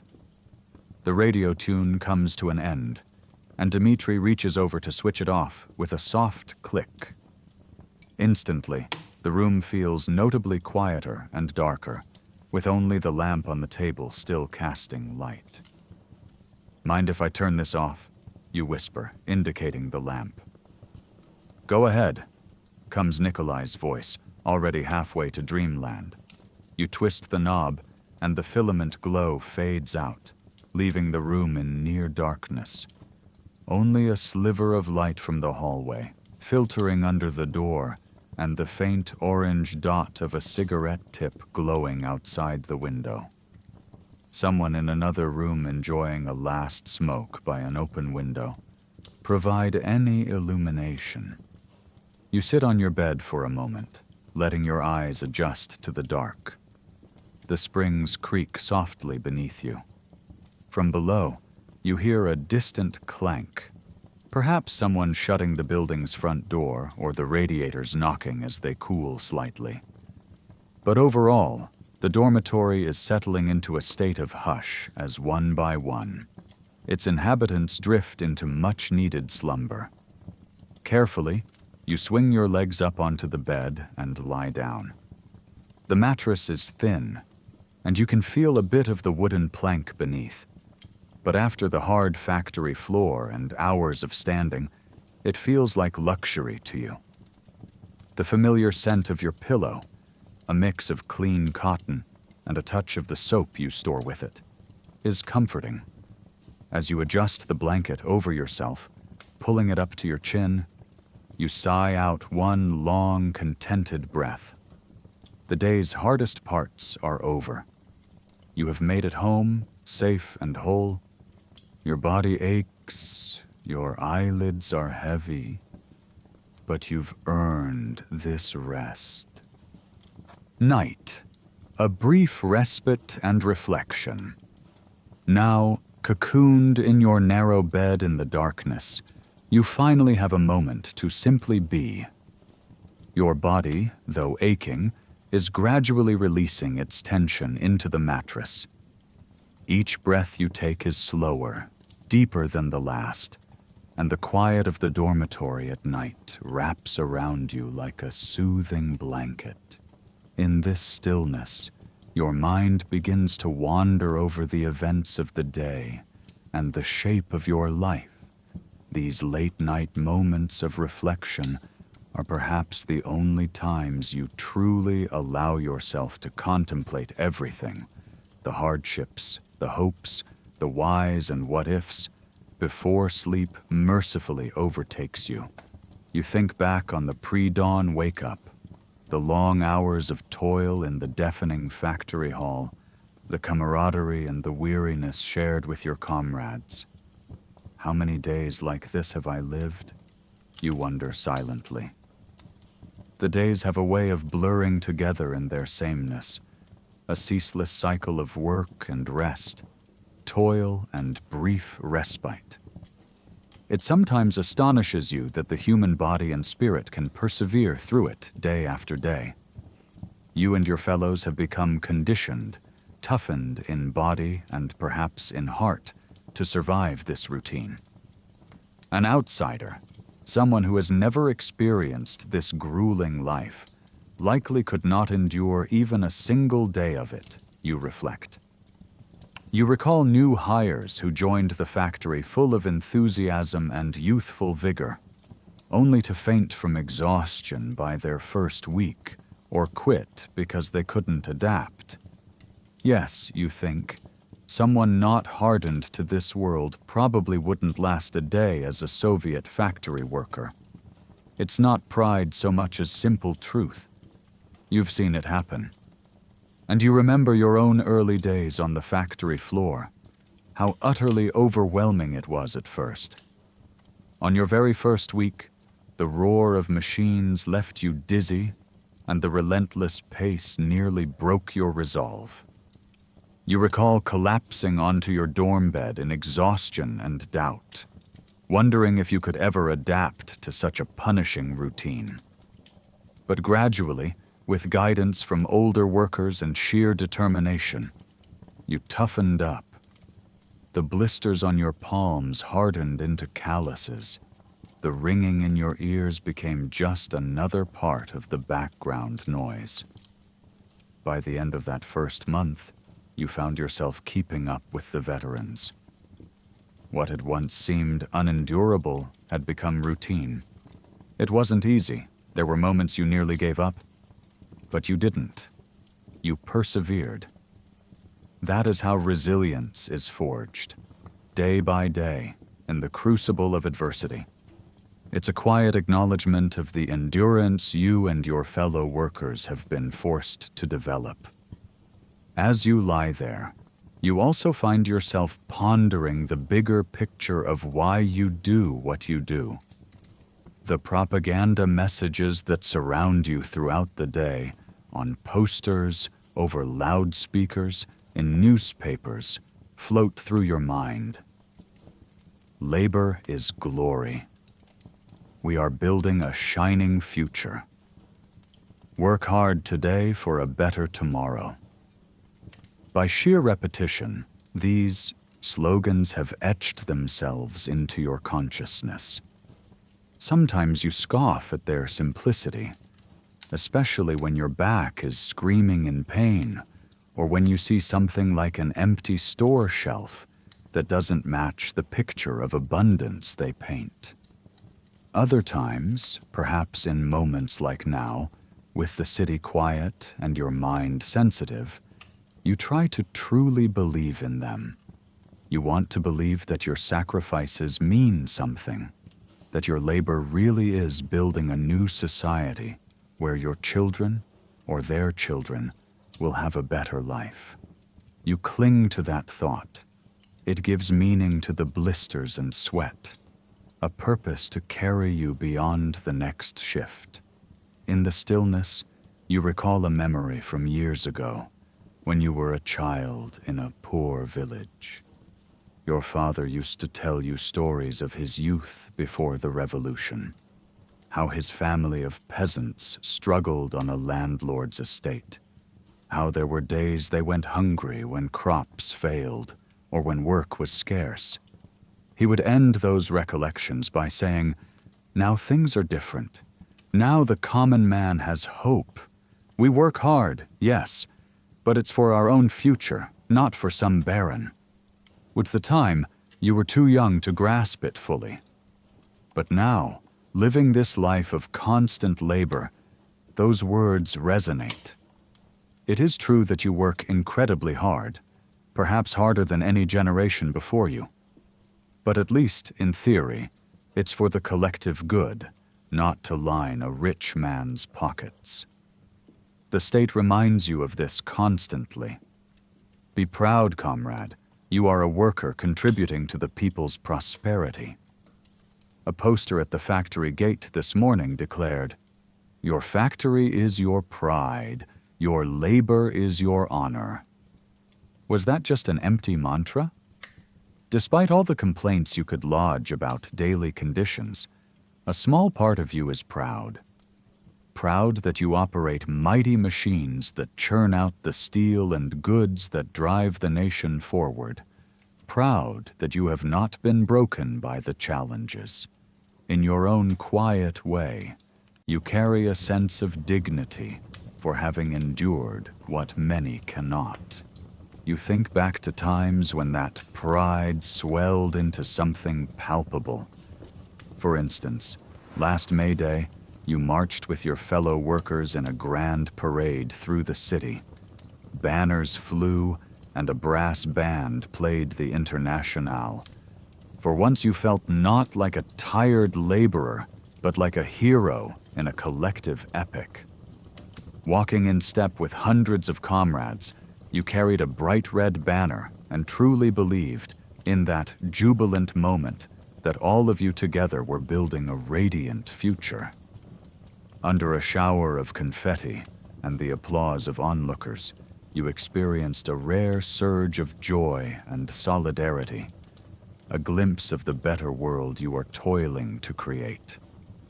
The memory of that celebration reminds you that amid the grinding routine, there are moments of genuine camaraderie and hope, when being a Soviet worker feels not only arduous but honorable and even exalted. Your thoughts flit to the future, both the next day and the distant horizon. Tomorrow, of course, you will rise before dawn and do it all again. The thought is sobering. Your muscles almost ache preemptively at the idea. Yet, you find comfort in the routine as well. There is a certain rhythm to life that you have mastered. You know exactly how to pace yourself through a shift, how to brace mentally each morning. You know the small tricks to make life easier. Which tap in the washroom produces the warmest water, how to position your feet on the factory floor to lessen back strain. These little survival skills give you a measure of control in a world that often feels overwhelming. Looking beyond tomorrow, you allow yourself a moment of dreaming. Perhaps if you continue to work diligently and avoid any missteps, you might earn a better station in life. Maybe you could become a brigade leader or learn a new skill to become a technician. With more experience, you could increase your pay slightly, afford a few more comforts. And who knows, if fortune and the party smile upon you, maybe one day you'll be awarded that coveted prize, a small apartment of your own, or a room in a nicer communal flat, as recognition for years of service. You picture it sometimes, a private little space where you and maybe a future family might live without having to share a kitchen with dozens of others. It's a modest dream, but in this world it feels like a lottery win. You know such rewards are rare, reserved for those hailed as Stakhanovites or model workers. But it's not impossible. You've heard of a few colleagues over the years who managed it. So you hold on to that possibility, using it to motivate yourself when you feel like slumping. Of course, alongside the carrot, there is the stick, and you are keenly aware of it. In the darkness, your eyes drift to where your alarm clock sits on the small table. You wound it before lying down. Its ticking is faintly audible. You never forget to set it. The fear of oversleeping and being late is deeply ingrained in you. The consequences of tardiness are severe. You've seen co-workers punished for even minor labor infractions. It's almost absurd how a device as simple as that little clock can stand between you and potential ruin. So each night, no matter how bone-tired, you make sure it's ready to jar you awake in the morning. The ticking in the silence is like a stern reminder that even in rest, you are bound to the demands of the factory. Your mind drifts over the people in your life. The faces of your roommates, now quietly breathing in their own beds, come to mind. You feel grateful not to be alone in this journey.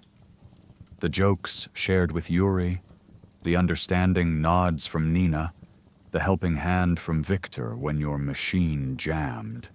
These human connections are what make the burdens bearable. There's a comradeship among workers that is as real as the steel you forge. In a system that often treats you as cogs in a great machine, You and your peers look out for each other in small but important ways. It might be something like sharing liniment for sore muscles, or covering for someone who needs an extra minute to rest, or pooling a bit of money to buy a present when a coworker's child is born. These acts are seldom celebrated in any newspaper, but they are the glue of daily survival. You take comfort in knowing that just as you support others, they will support you if you stumble. The classical music on the radio earlier has long ceased, but a fragment of the melody replays gently in your memory. It mingles with another sound that filters into your awareness, the distant hum of the factory, ever present at the edge of hearing. Even in the dead of night, the plant doesn't entirely sleep. Somewhere across town, the night shift hammers away. A low vibration through the ground or a far-off engine noise is detectable if one listens. To your surprise, these sounds, which would be jarring to someone else, have a strangely lulling effect on you now. They are like a far-off lullaby, a reminder that you are at home in the environment that produces them. The factory's distant pulse is the heartbeat of your city and of your own life. In a way, it's reassuring, a sign that the collective effort continues, that you are part of something larger that never stops. Knowing that others are carrying the torch through the night while you rest gives you permission to let go of the day. Your mind touches on one last troubling question that sometimes surfaces at this hour. Is it all worth it? The propaganda says yes, unequivocally. Every drop of sweat is for the glory of the motherland, for the happiness of future generations. But you are human, and doubt is a visitor that occasionally sneaks in. You recall standing in that ration line some weeks back for over an hour, only to go home empty-handed because the supplies ran out. At that moment, you were angry and frustrated. How could it be that with all the record production figures touted in the papers, basic goods were still in shortage? There's a faint bitterness in that memory. However, you also remember swallowing that bitterness, not daring to voice it too loudly. Complaining changes nothing and could even mark you as discontent, which is not a label you want in a society that values public fervor and compliance. So you do what millions of others do. You push the questions down and carry on, focusing on what you can control, your own work, your own small circle of life. Lying there, you make a conscious choice to think of something positive before sleep. You've learned that ending the day on a hopeful thought can sometimes fend off nightmares of clanging machinery or sudden accidents, dreams that too often jolt you awake. You turn your mind to your family, your mother's kind smile, the sun-baked yard of your childhood home, the scent of rye bread she would bake. You think of the last letter she sent, where she asked if you were eating enough and implored you to take care of your health. You wrote her back, or will soon, assuring that you are fine, glossing over the difficulties. No use worrying her. If all goes well, perhaps in the summer, you'll have a short holiday to visit her and the family. The thought of a few days in the countryside, away from the smoke and noise, under open skies, is comforting. It's a reminder that there are parts of life beyond the factory's shadow. Fields of wheat, the song of nightingales, laughter of siblings. Those are the things you ultimately work for, so that your younger siblings can go to school, so that your aging parents are provided for, so that the homeland stands strong and at peace. Peace. Yes, that's something else you pray for in your own way. The world beyond the Soviet borders is tense. Even if you don't know all the details, you've sensed it in the newspaper lines and the concerned whispers of older workers. War clouds loom in Europe. You silently hope that the labor you and millions of others put in will fortify your country enough to deter any who might threaten it. The loudspeakers often proclaim that the industrial output is the backbone of defense. So in a sense, every extra ton you forge is a shield for the people you love. This realization gives your toil a noble cast in your mind. You are not just working for a wage, you are working to protect your family and your land. That thought settles you. It aligns with everything the party has told you, yes, but here in the darkness it also feels personally true. Your eyelids are heavy now. The long day's journey from darkness to darkness has finally caught up with you, and sleep is drawing you into its embrace. In these last moments of wakefulness, you feel a small swell of emotion, a mix of exhaustion, relief, and a strange contentment. Content because no matter how hard today was, you endured it. You did what needed to be done. You were, in your own quiet way, a cog that kept the great machine running. And while that metaphor might unsettle some, you've made peace with it. Being a cog means you belong to something, that you have a role. As your mind drifts, snippets of the day flicker and fade. The glow of molten metal, the foreman's voice, the taste of cabbage soup, the chill of the evening air, the warmth of your dormitory lamp, the soft notes of a violin on the radio. All these impressions swirl together, losing their sharp edges and transforming into the incoherent yet soothing tapestry of near sleep. You are dimly aware of the sounds of your roommate's gentle snores, and perhaps from afar, the faint whistle of a distant train or the echo of a factory siren marking a shift change for the night crew. These sounds don't alarm you. They are part of the familiar backdrop of your world, signals that life, in its relentless way, goes on. You pull your blanket a little tighter around your shoulders. In your last glimmer of consciousness, a final coherent thought crosses your mind. I made it through today. I will face tomorrow when it comes. With that simple acknowledgement, you finally let go. Your breathing deepens, your tired limbs grow slack, and your racing mind comes to rest.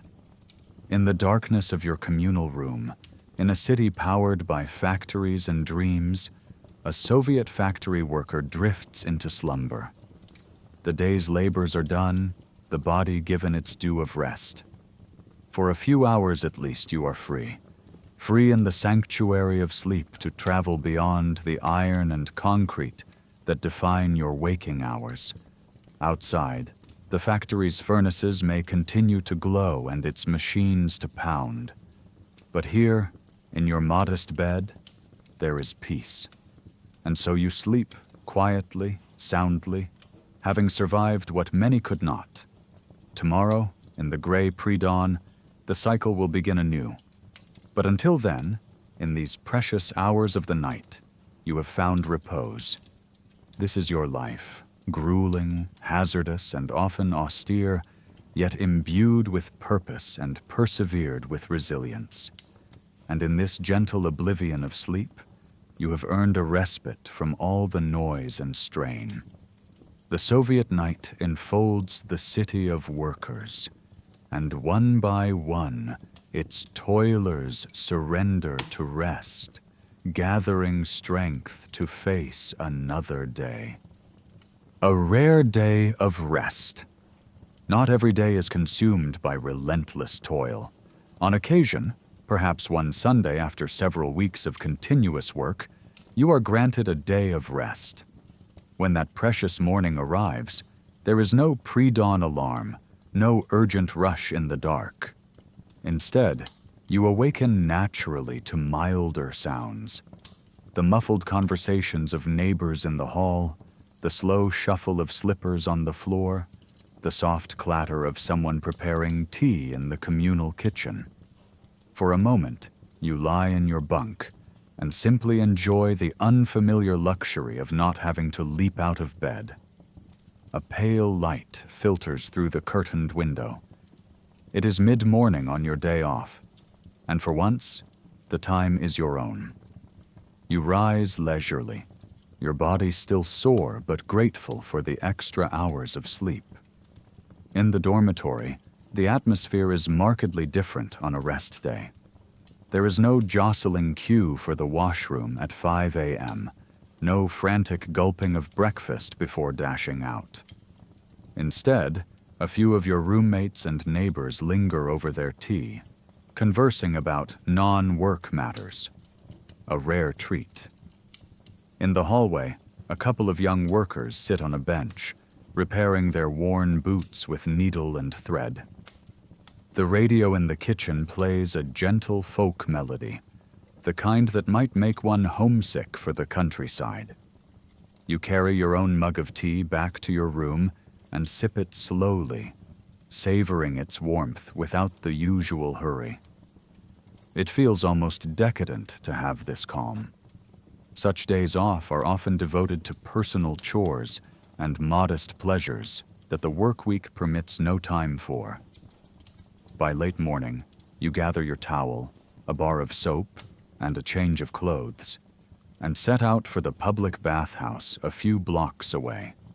Personal bathing facilities in the dormitory are limited to quick sponge baths at the sink, so the weekly or bi-weekly trip to the banya, bathhouse, is essential for a thorough cleansing and a bit of relaxation.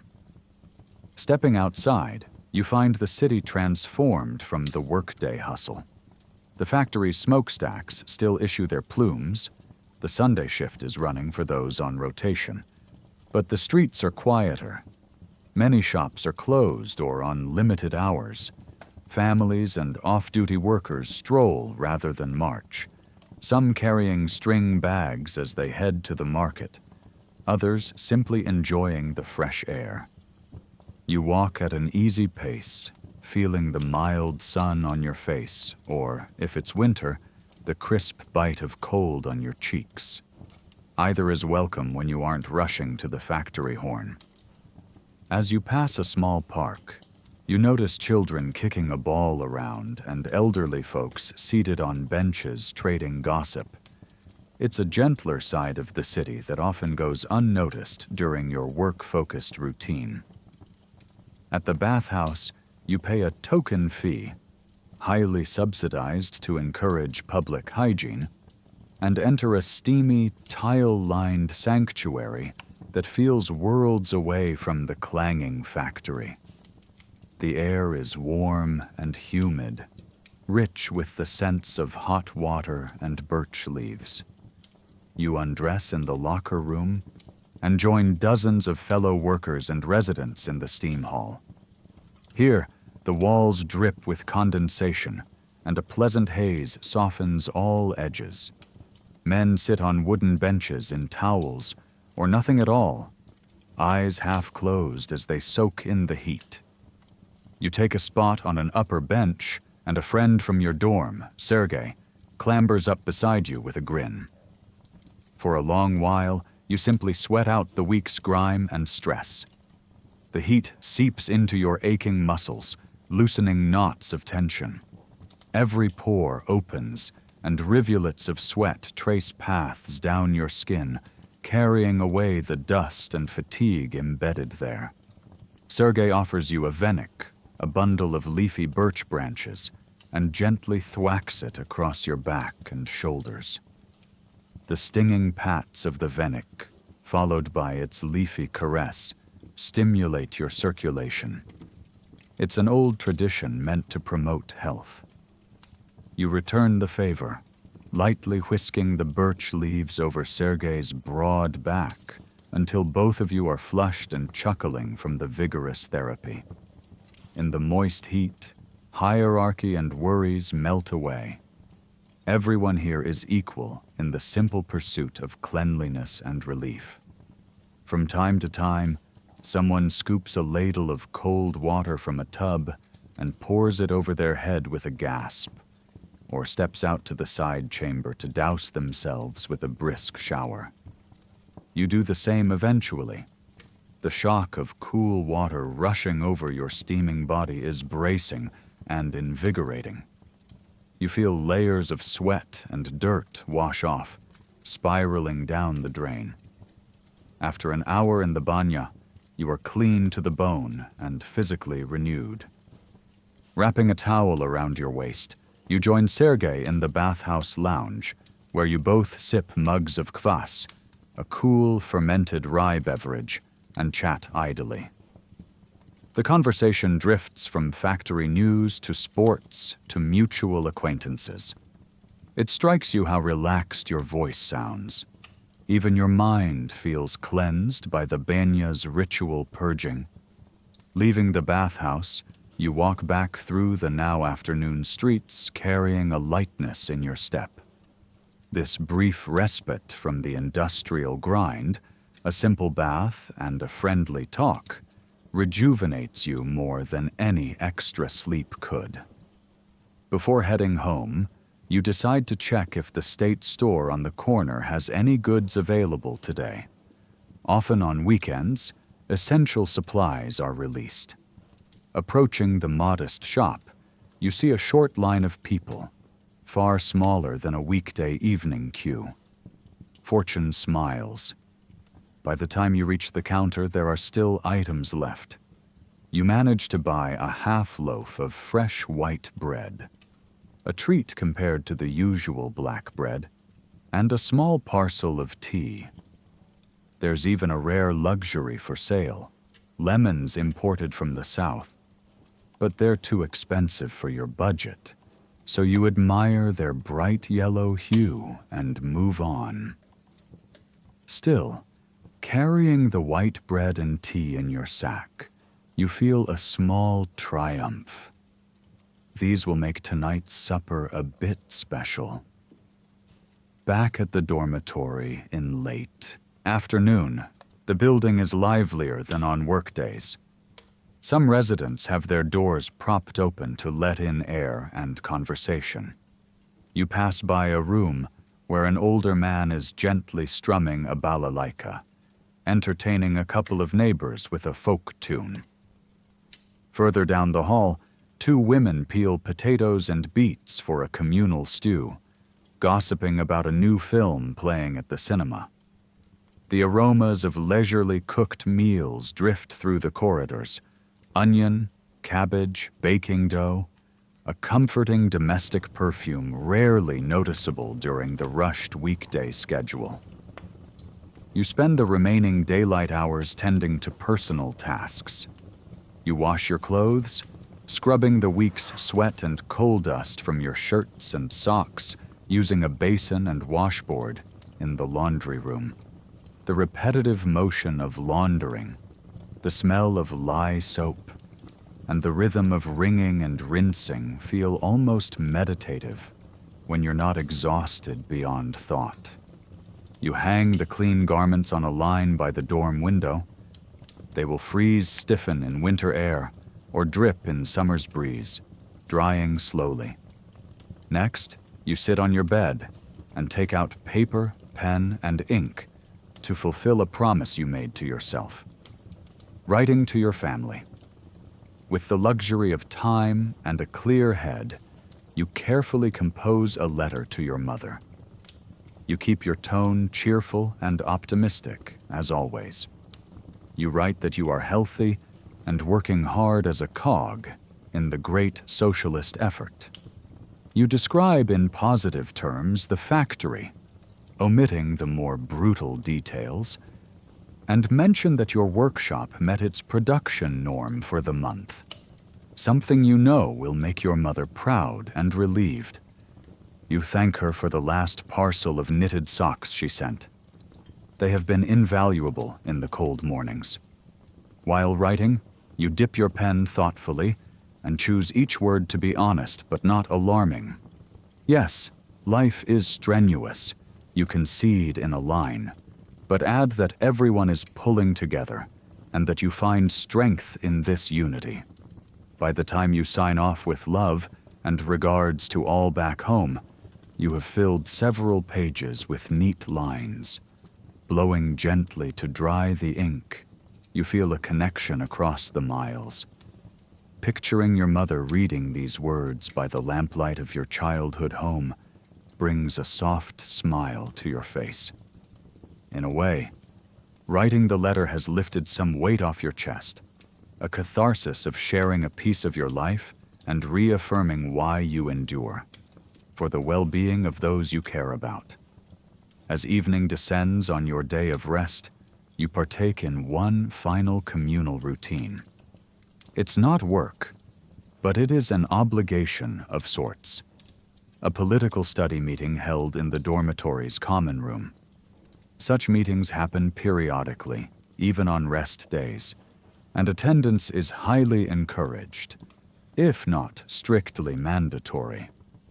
After supper, which you enjoy slowly, savoring the tender crumb of the white bread with a dab of butter saved for such occasions, you and many fellow residents gather on wooden chairs in the ground floor lounge. A local party organizer stands at the front under a portrait of Lenin and delivers a lecture on the latest directives and socialist achievements. The room is warm, and your belly is full. Combined with the bath's lingering relaxation, it's a recipe for drowsiness. The speaker's voice, a droning baritone, expounds on increased steel output, on vigilance against foreign saboteurs, on the glorious future that the party is guiding you toward. You fight off sleepiness and try to keep your eyes trained on him out of respect. Here and there, the organizer asks for comments or leads a short chant of a slogan. A few enthusiastic voices respond, though you notice some comrades stifling yawns much as you are. Yet, within the rhetoric, certain phrases resonate and remind you of the value in what you do. When the speaker praises the heroic workers who, through their toil, secure the happiness of the motherland, you sit a little straighter. It occurs to you that he is speaking about you, about all of you in this very room. In that scripted praise, there is an echo of truth. Without your labor, the country's progress would halt. You are, as he declares, the backbone of the nation. The thought gives you a modest glow of pride and helps keep you alert until the meeting concludes with a familiar anthem. You and your neighbors join in singing the national anthem softly, its melody solemn and uplifting, and in that chorus you feel a gentle stirring of unity. By nightfall, the dormitory quiets again as people retreat to their rooms. You prepare for bed feeling physically clean, mentally reset, and emotionally bolstered. This day has been a welcome interlude, allowing you to tend to your body and spirit. Climbing into your bunk, you reflect that although it was a day off, it still revolved around the life of a Soviet worker, sharing resources at the bathhouse, standing in line for goods, participating in collective activities and education. Rest in your world is never entirely idle.